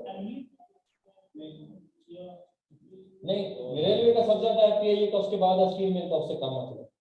टोटल जो लॉस है ना, एनुअली नहीं, टोटल लॉस मिला के अब तक, शुरू से लेकर अब तक, ये है एनुअल लॉस। कभी किसी का 100 अरब रुपए, किसी का 150 20 तक करके 1800 अरब रुपए है टोटल लॉस। भाई बनाई किस मकसद के लिए गई थी? ताकि रेवेन्यू जनरेट करें। ना करो बाहर में जाओ रेवेन्यू जनरेट, लेकिन अपने खर्चे तो पूरे करो। हमारी जेब से क्यों जा रहे हैं पैसे? ठीक है, इसकी वजूहत पर डिस्कस कर लेते हैं। पीआईए, रेलवे, स्टील मिल, ये मैंने इस पे पूरा पूरा काम किया हुआ है। ठीक है जी। सबसे जो बड़ी वजह है पीआईए के अंदर कि कोई कंपटीशन नहीं है, पीआईए, रेलवे, स्टील मिल। उस कंपटीशन की वजह से एक ही स्टेट ओन्ड एंटरप्राइज है, उसी की मोनोपोली है। नेशनल करियर आपका एक ही है, उसमें अकाउंटेबिलिटी कोई नहीं है, नो अकाउंटेबिलिटी। नंबर 2, कोई कारपोरेट गवर्नेंस मैकेनिज्म कोई नहीं है। नंबर 3, ओवर एम्प्लॉयमेंट बहुत ज्यादा है। एक पीआईए के पास टोटल 37 जहाज है, जिसमें उनकी 20 एटीआर है, 7 इनकी एयर बसेज हैं, और 10 इनकी वो है, क्या कहते हैं कुछ कहते हैं, ठीक है जी, बोइंग, बोइंग 770, वो 7 है इनके पास, और इनकी 10 एयर बसेज हैं। ठीक है जी। टोटल कितने हैं? 37 इनके पास जहाज हैं पीआईए के पास। अब इन 37 जहाजों का आप ये देख लें कि इनके पास 437 बंदा एक जहाज के ऊपर, एक क्रू कितना है? 437 का एक प्लेन के ऊपर। ये पाकिस्तान में है, और टर्किश एयरलाइन के साथ अगर हम कंपेयर करते हैं, उनके 125% एक जहाज के ऊपर। अगर आप इसको एमिरेट्स को करें, एमिरेट्स के तकरीबन 100 बंदा एक प्लेन के ऊपर, जो क्रू है एक प्लेन का, टोटल मिला के सारा स्टाफ, जो छोटे से लेकर सिक्योरिटी गार्ड से लेकर ऊपर पायलट तक। हमारे यहाँ कितने? 437। भाई इनकी तनख्वाहें भी तो जाएंगी, इनको घर भी लॉट होंगे, इनकी पेंशन भी जाएंगी, सारा कुछ गंद बला खराबा। ठीक है, तो वो सारा नुकसान में जाएगा। सिर्फ रेलवे के कितने बंदे आपके पास एम्प्लॉयमेंट? 62,000 बंदा रेलवे के अंदर काम कर रहा है।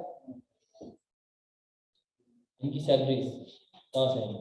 ओवर स्टाफिंग की हुई है, बहुत ज्यादा ओवर स्टाफिंग की हुई। बंदे नहीं चाहिए, लेकिन ये पॉलिटिशियंस करते हैं ना, अपनी पक्की सीट करने के लिए नौकरियां दे दी। ठीक है जी। उसके बाद अब इसमें ब्यूरोक्रेसी क्या करें? उसके बाद आ जाते हैं रिटायर होके, अस्सलाम वालेकुम जी, chairman PIA, retired air marshal, chairman railway फिलहाल जी, डीजी रेलवे फिलहाल। ठीक है जी।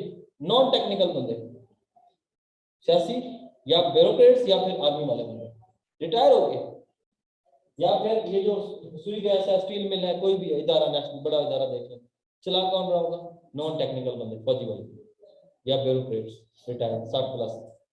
यूपीएससी का चेयरमैन तो सेक्रेटरी वगैरह लेके आए, अभी वालों को लेके आ जाते हैं। लेकिन वो ही इज वेरी, मैं काउंट, वो बहुत फेयर ट्रांसपेरेंट है। पहले वाले तो नहीं देखने का, नहीं, आई कैन नॉट कमेंट। ये सुना पेपर लीक हुआ पीछे। यार कमेंट नहीं कर सकता। वैसे प्रॉफिट है ऐसा ही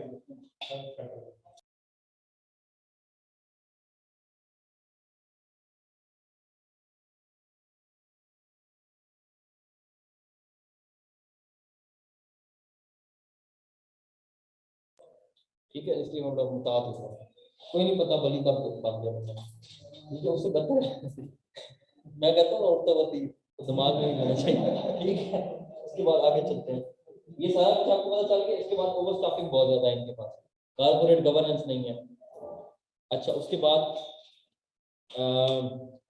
लैक ऑफ मेंटेनेंस इक्विपमेंट्स की, वो नहीं है। रेलवे है तो उसमें प्रॉपर ट्रैक्स नहीं है, ठीक है जी, ट्रैक्स ही टूटे फूटे हैं, गंदे गंदे हैं, ठीक है। पता ही कोई नहीं है कि ट्रेन कब आपकी डीरेल हो जाए। इसके लिए ML1 प्रोजेक्ट ने शुरू किया था रेलवे का, main line 1 Peshawar to Karachi, $6 billion का ये सी पैक के अंदर है। ये आ जाए तो फिर आपकी बेहतर हो जाएगी ये रेलवे से। उसके बाद इसी तरह से पॉलिटिसाइजेशन बहुत ज्यादा है इन इदारों की। क्या है? पॉलिटिसाइजेशन बहुत ज्यादा है, ठीक है जी। उसके बाद पीएए की तो कमर्शियल वायबिलिटी कोई नहीं है, इन्होंने रूट्स ही अपने सोल्ड कर दिए, सेल कर दिए, ठीक है जी, कमर्शियल वायबिलिटी कोई नहीं है। ये बहुत ज्यादा इश्यूज हैं, ठीक है जी। अच्छा, ये वजूहत है। इसी तरह स्टील मिल का क्या है? स्टील मिल का टोटल खसारा 600 अरब रुपए, इनएफिशिएंसी है, प्रोडक्शन कोई नहीं है, लो प्रोडक्शन है। हम हर साल $2 बिलियन की स्टील बाहर से खरीदते हैं, स्टील मिल ठप हो गई है। 35 अरब रुपए तो इसने सिर्फ गैस के पे करने हैं, वो ही नहीं पे कर पा रहे। स्टील मिल में टोटल जो बंदे काम करते हैं वो 12,800 एम्प्लॉयज हैं। 12,800 एम्प्लॉयज कराची में मैंने देखी हुई है, बिन कासिम पोर्ट पे। इतनी ज्यादा ओवर स्टाफिंग बहुत ज्यादा की हुई है, कंपटीशन कोई नहीं है, अकाउंटेबिलिटी का कल्चर कोई नहीं है। स्टील इसी तरह से रेलवेज है तो उसकी मिसमैनेजमेंट बहुत ज्यादा है, पॉलिटिकल इंटरफेरेंस है, नेपोटिज्म है, उसके बाद पुअर पॉलिसीज हैं, इनएडिकेट टेक्नोलॉजी है, ओवर स्टाफिंग बहुत ज्यादा है। नहीं, रेलवे के 78,000 इसको क्रैक कर 78,000 पीपल हैं रेलवे से लेकर पूरे पाकिस्तान में, ठीक है। ओवर स्टाफिंग बहुत ज्यादा है। इन इदारों के बीच में कह रहे थे प्राइवेटाइज कर देंगे। प्राइवेटाइजेशन किस तरह होती है? 49% जाता है कोई भी जो बंदा लेगा और 51% गवर्नमेंट का शेयर होता है। उसमें जो टोटल मैनेजमेंट का कंट्रोल होता है वो अगली पार्टी के पास रहता है, ठीक है जी। इसी तरह से इनको ठीक कैसे कर सकते हैं? इनको ठीक कर सकते हैं कारपोरेट गवर्नेंस लागू। कारपोरेट गवर्नेंस क्या होती है? कारपोरेट गवर्नेंस ये होती है भाई, अकाउंटेबिलिटी का मैकेनिज्म होगा, right person for the right job appoint किया जाएगा, स्टाफिंग उतनी की जाएगी जितनी रिक्वायर्ड है, ओवर स्टाफिंग नहीं की जाएगी, ठीक है जी। उसके बाद पॉलिटिसाइजेशन नहीं होगी, टेक्निकल बंदे चलाएंगे हर चीज को, जो भी टेक्निकल वाला है उसको टेक्निकल वाला चलाएगा, ठीक है जी। पूरा इसके लिए तमसाक होल्डिंग कंपनी है, उसका मॉडल ये सिंगापुर का बहुत अच्छा है। तमसाक होल्डिंग कंपनी एक ही कंपनी है, सारा कुछ उसी के अंडर में चल रहा है, जितनी भी उनकी स्टेट ओन्ड एंटरप्राइजेज हैं, तमसाक होल्डिंग कंपनी का सिंगापुर का सारा कुछ उन्हीं के अंदर चल रहा है, और वो कारपोरेट गवर्नेंस मैकेनिज्म के तहत सारा कुछ चल रहा है, ठीक है जी। वो सारी की सारी सब्सिडियरीज होती हैं होल्डिंग कंपनी की, तमासाक की, जिनको led by professionals of extreme dignity, in turn they give targets and performance, ठीक है जी, benchmark to its all subsidiaries. वो टारगेट देते हैं अपने बेंचमार्क को और प्रॉपर इवैल्यूएट करते हैं, नहीं किया तो फारिग, नौकरी तो फारिग, ठीक है जी। ये चीज यहाँ पे तो एक बार लग गया तो 30 साल कितने नहीं गए, ठीक है जी। हाँ जी, मैंने तो बाद पेंशन पेंशन तो होनी ही चाहिए। हाँ, इनके अंदर से ये उनको टारगेट देते हैं और उनको इवैल्यूएट करते हैं प्रॉपर। यार वैसे क्या जरूरत है स्टेट के ऊपर वैन बर्डन, उनको तनख्वाहें दिए जो वो ले रहे होते हैं, अपना स्टेट काम करो तो तनख्वाह लो बस, पेंशन मुझे समझ नहीं आती क्यों देनी चाहिए।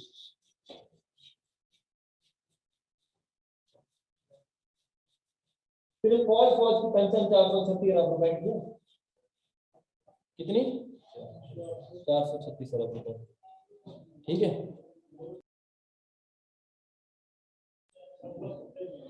ठीक है, उसके बाद आगे आ जाएंगे ब्यूरोक्रेसी बेचारी वाली।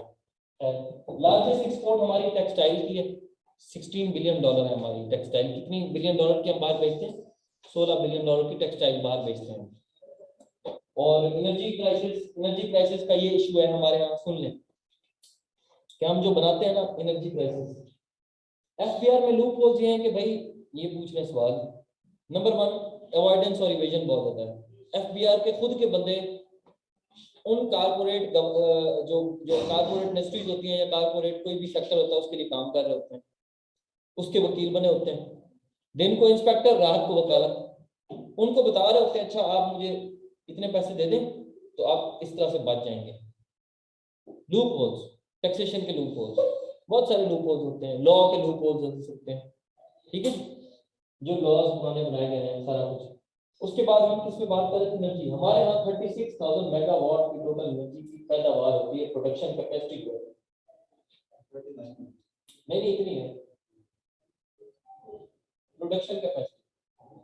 ये वेबसाइट पे चले जाए, ओगरा शोगरा पे आपको पता चल जाएगा, ठीक है। एनटीडीसी वाले भी आपको बता देंगे, नेशनल ट्रांसमिशन डिस्पैच कंपनी। उसके बाद है जी इसमें सर्कुलर ब्रेड रहता है, ये रहता है सर्कुलर ब्रेड, आपको मैं भी बताता हूँ। उसके बाद एग्रीकल्चर सारा रहता है, प्राइवेटाइजेशन कोई भी है। 36,000 हमारी प्रोडक्शन है और हमारी हमें इस वक्त जो बन रही है वो कितनी बन रही है बिजली? 22,000 मेगावाट करंट है। और टोटल हमें चाहिए कितनी रिक्वायर्ड कितनी है? 26,000 मेगावाट रिक्वायर्ड है, ठीक है जी। अच्छा अब फर्क कितना है 22 और 26 का? 4,000 मेगावाट, जो कि शॉर्टफॉल है हमारा, शॉर्टफॉल। अब शॉर्टफॉल की वजूहत क्या क्या?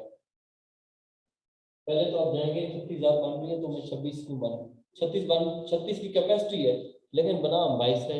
क्यों भाई? क्योंकि हमारी जो ट्रांसमिशन लाइन है, जो बड़ी बड़ी वाली लाइन है, हमने प्रोजेक्ट तो लगा लिए। क्या आपके घरों तक खंबे वही लगे हुए? पुराने तारे पुरानी है, सारा कुछ पुराना है, ट्रांसफार्मर भी पुराने हैं, सारा कुछ, उनकी कैपेसिटी भी उतनी है। पीछे से आपको बिजली बहुत ज्यादा दे रहे हैं। लेट सपोज अगर आपको ग्रिड तक बिजली पूरी आ रही है और आपके यहाँ घर तक पुरानी लाइन बिछी हुई है, उन्होंने जितने मर्जी नया प्रोजेक्ट लगा के अपनी बढ़ाते जाए, आपके जाहिर सी बात है गाँव की आबादी भी बढ़ रही है, रिक्वायरमेंट भी बढ़ रही है, ठीक है। अब तो हर चीज ही इलेक्ट्रॉनिक होती जा रही है, उसी हिसाब से बिजली की नीड्स भी घरों में बढ़ रही है, लेकिन ट्रांसमिशन लाइन वही पुरानी है आपके पास। तो एक तो फैक्टर ये है ट्रांसमिशन लाइन का, जिस तरह से बिजली पूरी नहीं प्रॉपर नहीं पहुंचाई जा रही। दूसरी वजह है कॉस्टली एनर्जी। जितना आपका हमारे यहाँ थर्मल एनर्जी ज्यादा, 70% हमारे यहाँ थर्मल बनती है। 70% एनर्जी किससे बनती है? थर्मल। तकरीबन मेरे ख्याल से हाइडल कितनी बनती है? हाइडल बनती है कुछ 15% या पता नहीं 12% हाइडल पानी वाली, ठीक है जी, वो 12% है, 15 देख लेना। सोलर भी थोड़ी बहुत बनती है, विंड की भी थोड़ी बहुत बनती है, इसी तरह से जो नॉन रिन्यूएबल सोर्स है। थर्मल के लिए आपको क्या चाहिए होता है? फर्नेस ऑयल चाहिए होता है। तो आप फर्नेस ऑयल क्या करते हैं? बाहर से मंगवाते हैं। जब आपके डॉलर की प्राइस बढ़ेगी और करेंसी डिवैल्यू होगी तो फर्नेस ऑयल क्या होगा? यहाँ पे महंगा होगा। जब ये महंगा होगा तो हुकूमत क्या करेगी? बिजली के टैरिफ बढ़ा देगी, एनर्जी के जो टैरिफ होते हैं बढ़ा देगी। उससे क्या होगा? आपको बिजली महंगी होगी, कॉस्टली। हमारे यहाँ इस वक्त जो एनर्जी का इशू है वो कॉस्टली एनर्जी है। कॉस्टली एनर्जी की वजह से क्या होगा? लेट्स सपोज आप कपड़ा बना रहे हैं तो जाहिर सी बात है बिजली के बिल बढ़ेंगे, सारा कुछ बढ़ेगा, ठीक है जी। बिजली के बिल बढ़ने से क्या होगा? कपड़े की कीमत बढ़ जाएगी। कपड़े की जब कीमत बढ़ेगी तो कपड़ा जब बाहर जाएगा, एक्सपोर्ट होगा, तो मार्केट में उसकी कीमत महंगी होगी, लोग कम खरीदेंगे, अल्टीमेटली आपकी एक्सपोर्ट्स क्या होंगी? कम होंगी। इधर कंपटीशन ही खो जाएंगी ना। चाइना का कपड़ा है, लेट्स सपोज वही कपड़ा चाइना 5,000 में दे रहा है आपको एक बंदे का सूट, और आप दे रहे हैं उसको 6,000 में या 5500 में, तो लोग कौन ज्यादा खरीदेंगे? चाइना का खरीदेंगे। आपकी प्रोडक्ट्स एंड प्रोडक्ट्स होती हैं, कंपटीशन लॉस कर जाती है ड्यू टू कॉस्ट एनर्जी। ये इसकी इम्प्लीकेशन होती है, ठीक है जी। ये आपके यहाँ ज्यादा बनाना है कॉस्ट एनर्जी। उसके बाद आते हैं आगे। इतना सवेर था, सारी हमारी टेक्सटाइल इंडस्ट्री बांग्लादेश से शुरू। अभी तो हमारी टेक्सटाइल का इसलिए भी ज्यादा है क्योंकि जब इंडिया में बांग्लादेश में कोविड ज्यादा लगा था तो हमें ऑर्डर ज्यादा मिलने शुरू हो गए थे, इसकी वजह से हमारी इंडस्ट्री रिवाइव हुई है, ठीक है। दूसरा हमने थोड़ी बहुत सब्सिडीज दी है टेक्सटाइल सेक्टर को। हाँ, बांग्लादेश में अभी भी जो आ रहा है कि वहाँ पे लेकर उनकी जो है ना वो यूथ जो है लोगों का यूथ काफी कम हो रहा है, इस वजह से पाकिस्तान के पास अभी ये अपॉर्चुनिटी है यस यस, उनके यहाँ टैक्सेशन के भी इश्यूज हैं। टैक्सेशन के इश्यूज नहीं है, इतने नहीं लगाते टैक्स हमारे यहाँ। वो कहते हैं एफडीआई है, हम कहते हैं नहीं, हमारे यहाँ एफडीआई से पहले ही हम टैक्सेशन को सोच के बैठे होते हैं। हमारी एफडीआई कम है ना, फॉरेन डायरेक्ट इन्वेस्टमेंट ना होने के बराबर है। कोई भी नहीं तैयार हमारे मुल्क में, लॉ एंड ऑर्डर की वजह से, सिक्योरिटी के इश्यूज की वजह से और यहाँ पे कॉस्ट एनर्जी की वजह से। उसके बाद आता है सर्कुलर डेट। ये रहमत है सर्कुलर डेट। हाँ यार मैं चाहता हूँ आज ये खत्म करें और जो है ना एग्रीकल्चर के इनको क्या करें नोट्सों का, ये इतने ज्यादा है आपकी सोच से भी ज्यादा। नहीं सर आप करवा रहे हैं लेकिन मतलब सारे उसमें 340 हो गए। क्रिप्टो करेंसी को नहीं रेगुलेट करना चाहिए, क्रिप्टो करेंसी आपके मुल्क में मनी लॉन्ड्रिंग का सबसे बड़ा सोर्स है, ठीक है जी, तो इस पे बैन हो गया या भी लग जाएगा नहीं हुआ तो। फिर सर्कुलर डेट भाईजान ये होता है एनर्जी सेक्टर से लिंक्ड है, टोटल किससे, एनर्जी सेक्टर से लिंक्ड होता है एनर्जी सेक्टर। अभी जो है आपका सर्कुलर डेट में तकरीबन 2500 अरब रुपया होगा, 25 से भी ज्यादा होगा, 1500 बिलियन रुपीस, ठीक है जी। और इसे इसकी ये मैं बता देता हूँ सर्कुलर डेट होता क्या है। It's a chain of debtor and creditor, chain of debtor creditor की प्रॉपर चेन होती है। लेट्स सपोज मैं आपको दूसरे अल्फाज में समझाता हूँ। आपने रॉ मटेरियल कहाँ से मंगवाया, बाहर से मंगवाया, क्या मंगवाया, ऑयल, फर्नेस ऑयल मंगवाया आपने, रॉ मटेरियल इधर आके अपनी रिफाइनरीज में लगाया, ठीक है, क्रूड ऑयल आपने या फर्नेस ऑयल बाहर से मंगवाया, इधर आपने रिफाइनरी से साफ करके आगे डीजल बनाया, पेट्रोल बनाया, मोबिल ऑयल बनाया, मट्टी का तेल बनाया, जो भी आप बना सकते हैं। ये जो ऑयल है आपने आगे बेचा जी पीएसओ को, पाकिस्तान स्टेट ऑयल, पाकिस्तान का है ना, उसको बेचा। ये क्या करेगा, ये आगे पाकिस्तान स्टेट ऑयल ऑयल देगा आगे अपना जो हाँ नहीं वो ये देगा आपका ये जो जिंकोस और जिंकोस और होती है डिस्कोस, नहीं जिंकोस को देगा, ठीक है जी, और डिस्कोस डिस्कोस तो बाद में आते हैं ना, ये लेट्स जिंकोस को देगा। जिंकोस जो है वो फिर central power purchasing authority CPPA को देगी। जिंकोस वो होती हैं जिनमें जो आपकी गवर्नमेंट की ये जो लेट्स सपोज ये होते हैं ना बिजली बनाने वाले पावर प्लांट्स जी, ठीक है जी, जनरेटिंग जो आपके बना रहे होते हैं बिजली के पावर प्लांट्स, उनको ये फ्यूल देगी। उनको फ्यूल चाहिए होता है ना, फ्यूल के बगैर नहीं बन सकते, उसको देगा, ये सीपीपीए को देंगे, ठीक है जी। और सीपीपीए जो है ये मजीद आगे ये बिजली बना के ये और डिस्कोस ये और जिंकोस वगैरह, जिंकोस और जो प्राइवेट कंपनीज हो जाती हैं, उसके बाद जिंकोस plus private companies. Private companies में क्या क्या जाती है, जैसे टपाल वालों की है, जैसे गुल अहमद वाले हैं, ये बिजली बनाते हैं वगैरह, इनके बड़े बड़े पावर प्लांट लगे होते हैं। मुशर्रफ के साथ इनका वादा हुआ 2002 में कि जो भी फैक्ट्री इंडस्ट्री 90 मेगावाट से ज्यादा बनाएगी वो स्टेट को बेचेगी। आईपीपीज जिंकोस plus IPPs independent power producers, ठीक है जी। ये जो आईपीपीज और जिंकोस होते हैं ये बिजली बना के किसको देते हैं, सेंट्रल पावर परचेजिंग अथॉरिटी को। ये जो है सेंट्रल पावर परचेजिंग अथॉरिटी, जैसे गुड्डू थर्मल पावर प्लांट में ट्रिप हुआ था यार, पूरे पाकिस्तान में बिजली गायब भाई हुआ, तो उधर पूरे पाकिस्तान की बिजली कैसे गायब हो गई, तो इसकी वजह से ये जो सेंट्रल पावर परचेजिंग अथॉरिटी है सारा वहां पे लिंक होता है पूरी बिजली। ये NTDC national transmission dispatch company को देते हैं, ये फिर आपको देते हैं डिस्कोज को। डिस्कोज होती है डिस्ट्रीब्यूशन कंपनीज। डिस्ट्रीब्यूशन कंपनीज में मैपको हेस्को, गैपको, एस्को एस्को कैस्को, ठीक है जी। इस्लामाबाद वाली होगी, कैस्को होगी कोयटा वाली, फैस्को हो गई फैसलाबाद वाली, फैसलाबाद इलेक्ट्रिक सप्लाई कंपनी, बहुत सारी होती है, गैपको गुजरांवाला, बहुत सारी, मैपको मुल्तान हो गई, इनको देते हैं। ये क्या करते हैं, आपको बिजली बना के एंड कंज्यूमर को देते हैं। एंड कंज्यूमर कौन होते हैं, या तो आम आदमी होता है, या फिर फैक्ट्रीज होती हैं, या फिर गवर्नमेंट के इदारे होते हैं, गवर्नमेंट इंस्टीट्यूशन, स्कूल हो गए बिजली मुफ्त गवर्नमेंट के, हॉस्पिटल हो गए बिजली मुफ्त, सारा कुछ मुफ्त बांट रही है। फैक्ट्रीज होंगे तो फैक्ट्रीज अपने बिल वापस देती हैं, बिल की कलेक्शन होती है। एंड कंज्यूमर है हम लोग क्या करते हैं, बिजली चोरी नंबर 1, कुंडा डाल दिया, इलेक्ट्रिसिटी थेफ्ट हो गई। नंबर 2, बिल रिकवर नहीं होते, बिल इस महीने नहीं चलो अगले महीने दे देंगे, बहुत सारे होते हैं ना आवाम में। मैं जनरल पब्लिक की बात कर रहा हूँ, एंड कंज्यूमर हम पब्लिक होते हैं जी। बिल आधा दे दिया, किस्तों करवा ली, बड़ा बिल आ गया ज्यादा, आवाम किस्तें करवा लेती है। मेरा दोस्त एसडी हो रहा है तो वो बताता रहता था सारा कुछ, ठीक है जी। और तीसरे नंबर पे क्या करती हैं, आपकी इलेक्ट्रिसिटी के ये जो थेफ्ट होता है, लॉस, ये क्या कहते हैं, इलेक्ट्रिसिटी लॉसेस आते हैं, लाइन लॉसेस, पुराने आपके पास ट्रांसफार्मर, पुरानी चीजें, उनकी वजह से ये जो फैक्टर्स होते हैं, एक बिलों की रिकवरी का पूरा ना होना, electricity theft, line losses, factories का बिल पूरा ना देना, और गवर्नमेंट वाले पैसा नहीं देते आपको। स्टील मिल ने भी कहा कि जो करना है करो जाके, मेरे को पैसा है नहीं तो जाना। ठीक है, बहुत सारे इदारे हैं गवर्नमेंट के जो देते ही नहीं।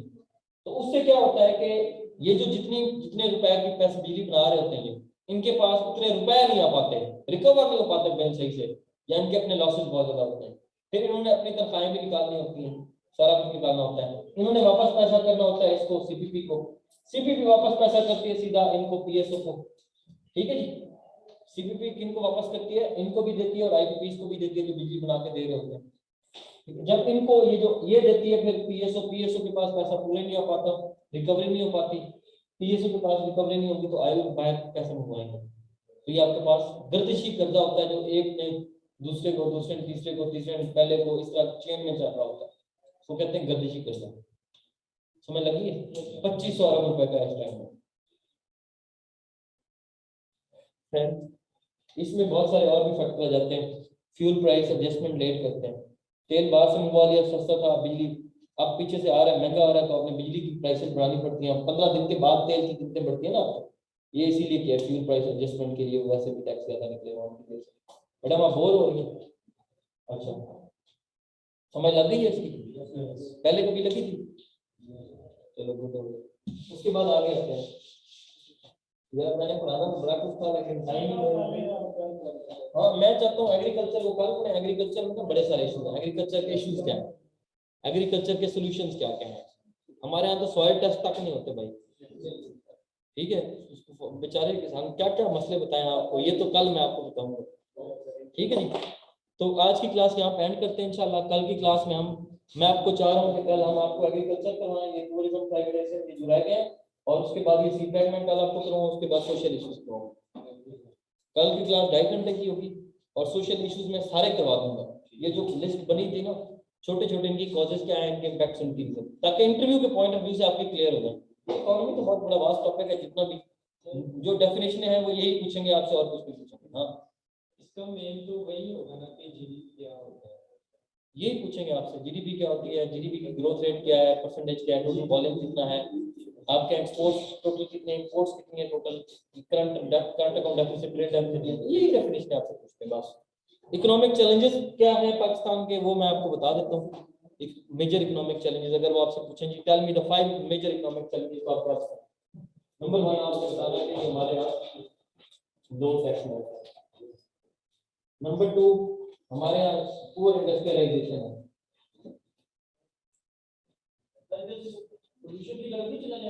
जी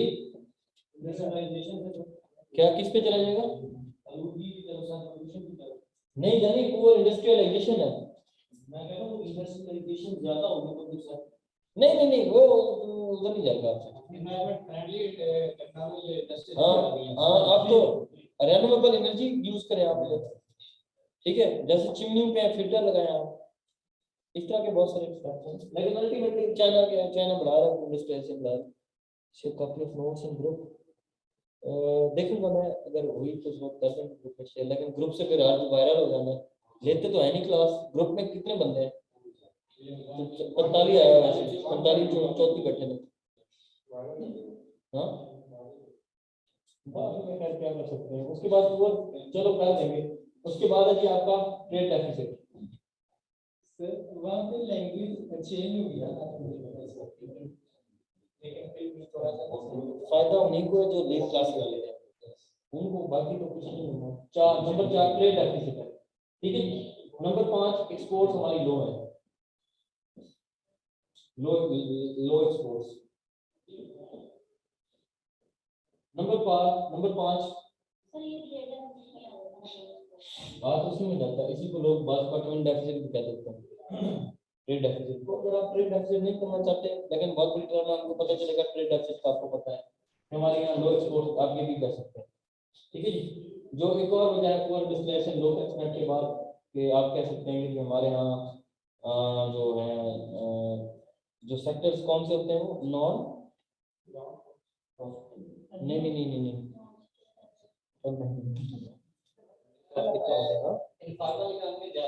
हाँ मैं आपसे बता रहा हूँ, ये मेरे पास लिखे हुए हैं, ये है solution of Pakistan economy. Digitisation of economy, informal economy हमारे यहाँ 56% है।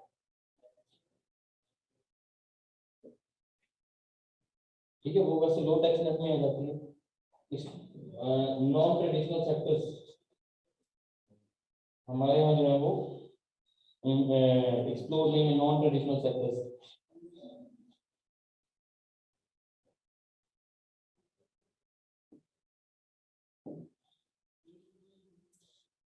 नॉन ट्रेडिशनल सेक्टर्स क्या होते हैं? Not explored. लेट्स सपोज आप टूरिज्म इंडस्ट्री बोले, tourism is a proper industry है, बाहर के मुल्क में जाकर कि इधर उधर सारा पैसा बाहर आपसे खेच रहे हैं, उसके बाद हम सिर्फ इसी पे देते हैं। हमारे यहाँ पुअर एचडीआई है, हमारे यहाँ टूर गाइड नहीं होते, ये टूर गाइड हो गए, आपको अच्छे होटल्स की चेन वाले बंदे हो गए, ये सारा कुछ ये नॉन ट्रेडिशनल सेक्टर्स हैं, ये हमने अभी तक एक्सप्लोर ही नहीं किए। बहुत सारे और हैं, कोई आप फेमस प्रोडक्ट बनाए उसी को इंटरनेशनल लेवल पे लेकर जाए, छोटी मोटी प्रोडक्ट्स को एम्ब्रॉयडरी है उसको बना दें, ये नॉन ट्रेडिशनल सेक्टर्स हैं। आप सिर्फ मैन्युफैक्चरिंग सेक्टर पे खड़े हैं, सीमेंट बना दी, खाद बना दी, फर्टिलाइजर ये कर ली वो कर ली, ठीक है जी, नॉन ट्रेडिशनल सेक्टर आपने एक्सप्लोर ही नहीं किया। पुअर एचडीआई हमारे यहाँ कारपेंटर, बढ़ई, नाई, मोची, छोटे मोटे जितने भी होते हैं, ये कोई भी इनके पास डिप्लोमास नहीं है। ये जब बाहर जाते हैं तो उससे क्या होता है कि इनकी वो पुअर स्किल्स होती हैं और इससे प्रॉपर वो जो पैसा हमने कमाना होता है वो नहीं टैप कर पाते। ठीक है, एक अच्छा नाई, अच्छा मोची, अच्छा मैसन, अच्छा मिस्त्री, अच्छा ये वो नहीं है हमारे पास। एचडीआई हमारी बहुत पुअर है। ठीक है जी, उसके बाद आप बताएंगे जी पुअर एचडीआई हमारी, पुअर एफडीआई है, फॉरेन डायरेक्ट इन्वेस्टमेंट। ठीक है जी, अच्छा एक्सपोर्ट टैक्स है, फिस्कल डेफिसिट हमारा जाता है, वही लो टैक्स नेट में आ गया। ठीक है जी, और कॉस्टलीनेस दिखा रहे हैं। ठीक है, वो आपसे पूछेंगे तो पहले 4 पूछेंगे, लेकिन आपको पता होना चाहिए। हाँ,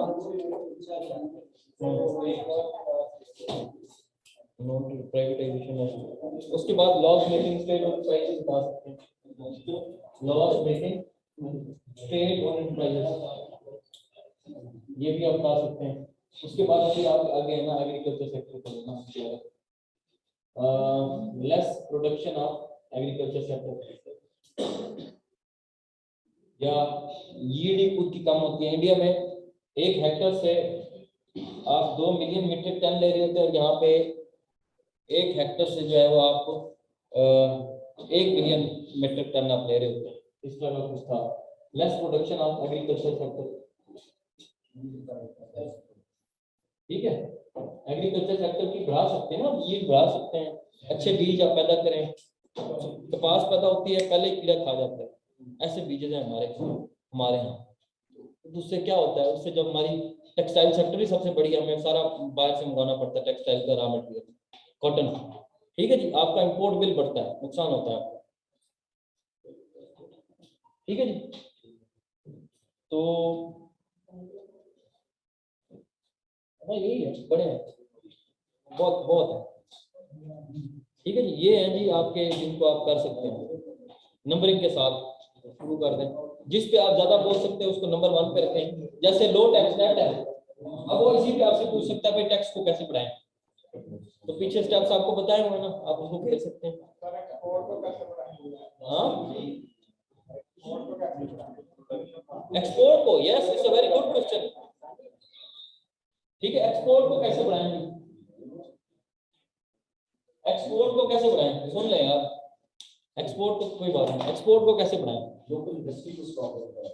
मैं आपको इसी तरफ आ रहा हूँ भाई। हाँ जानू, आप 2 मिनट में चले जाएं, ये सवाल बड़ा इंपॉर्टेंट पूछा है। एक तो आपके यहाँ भाई लेस वॉल्यूम है एक्सपोर्ट्स का, आप बेचते क्या है, आप पेरिशेबल आइटम बेच दिए, किन्नू माल्टा ये बेच दिया आपने। ठीक है, आपने मैंगो शैंगो बेच दिया, थोड़ा बहुत ड्राई फ्रूट, थोड़ी बहुत सीमेंट चली गई, चमड़ा चला गया। ठीक है जी, अब आप देखें कि आप फिश पकड़ने वाले बड़े 30वें बड़े मुल्क हैं, लेकिन आपकी फिश बिकती कितनी है बाहर।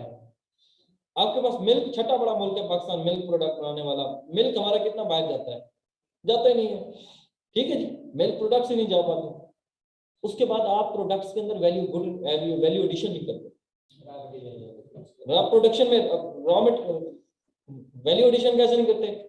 गंदम जब पहले बेचते थे, गंदम का 1 मन 2000 रुपए का बेच दिया जी, भाई गंदम से बिस्किट बना के बेचो, आम है मुरब्बा बना के बेचो, तो जो बिस्किट बनेंगे वो कितने हजार रुपए बिकेंगे? वैल्यू एडिशन है? नहीं है। ठीक है जी। तो उसके बाद जो तीसरे नंबर पे है, मैंने अभी 2 बताएंगे ना आपको रीजंस। एक तो आपको बताया मैंने वैल्यू एडिशन कोई नहीं है, दूसरे नंबर पे मैंने बताया लेस वॉल्यूम एक्सपोर्ट्स का। एक्सपोर्ट्स का वॉल्यूम आप बढ़ाएं, उसको आप ज्यादा चीजें बेचें, आप अपनी हर चीज को बाहर ऐसे बनाएं कि वो बिकने वाली हो। तीसरे नंबर पे आप एनर्जी जो कॉस्टली है उसको कम करें। चौथे नंबर पे आप ड्यूटी टैक्स उनका डिक्रीज करें, ड्यूटी टैक्स आप डिक्रीज करें ताकि हम ज्यादा बाहर बेचें चीजें। तीसरे नंबर पे लोकल प्रोडक्शन बढ़ाएं, लोकल प्रोडक्शन चीजों की ज्यादा बढ़ाएं। ठीक है। इंपोर्ट बिल को कम करें, बाहर वाली चीजों के ऊपर ज्यादा टैरिफ लगाएं ताकि लोग आपके मुल्क में लोकल। ट्रंप ने क्यों की थी ये जो इकोनॉमिक क्या कहते हैं सैंक्शन, ट्रेड वॉर चल रही है उनकी, ठीक है जी, प्रोटेक्शनिज्म की पॉलिसी क्यों अपनाई थी? ताकि लोकल इंडस्ट्री बूस्ट हो, हमारी एक्सपोर्ट जाए बाहर, हम इंपोर्ट कम करें, इसीलिए की थी ये। आप इस तरह से कर सकते हैं। ठीक है, अल्लाह हाफिज।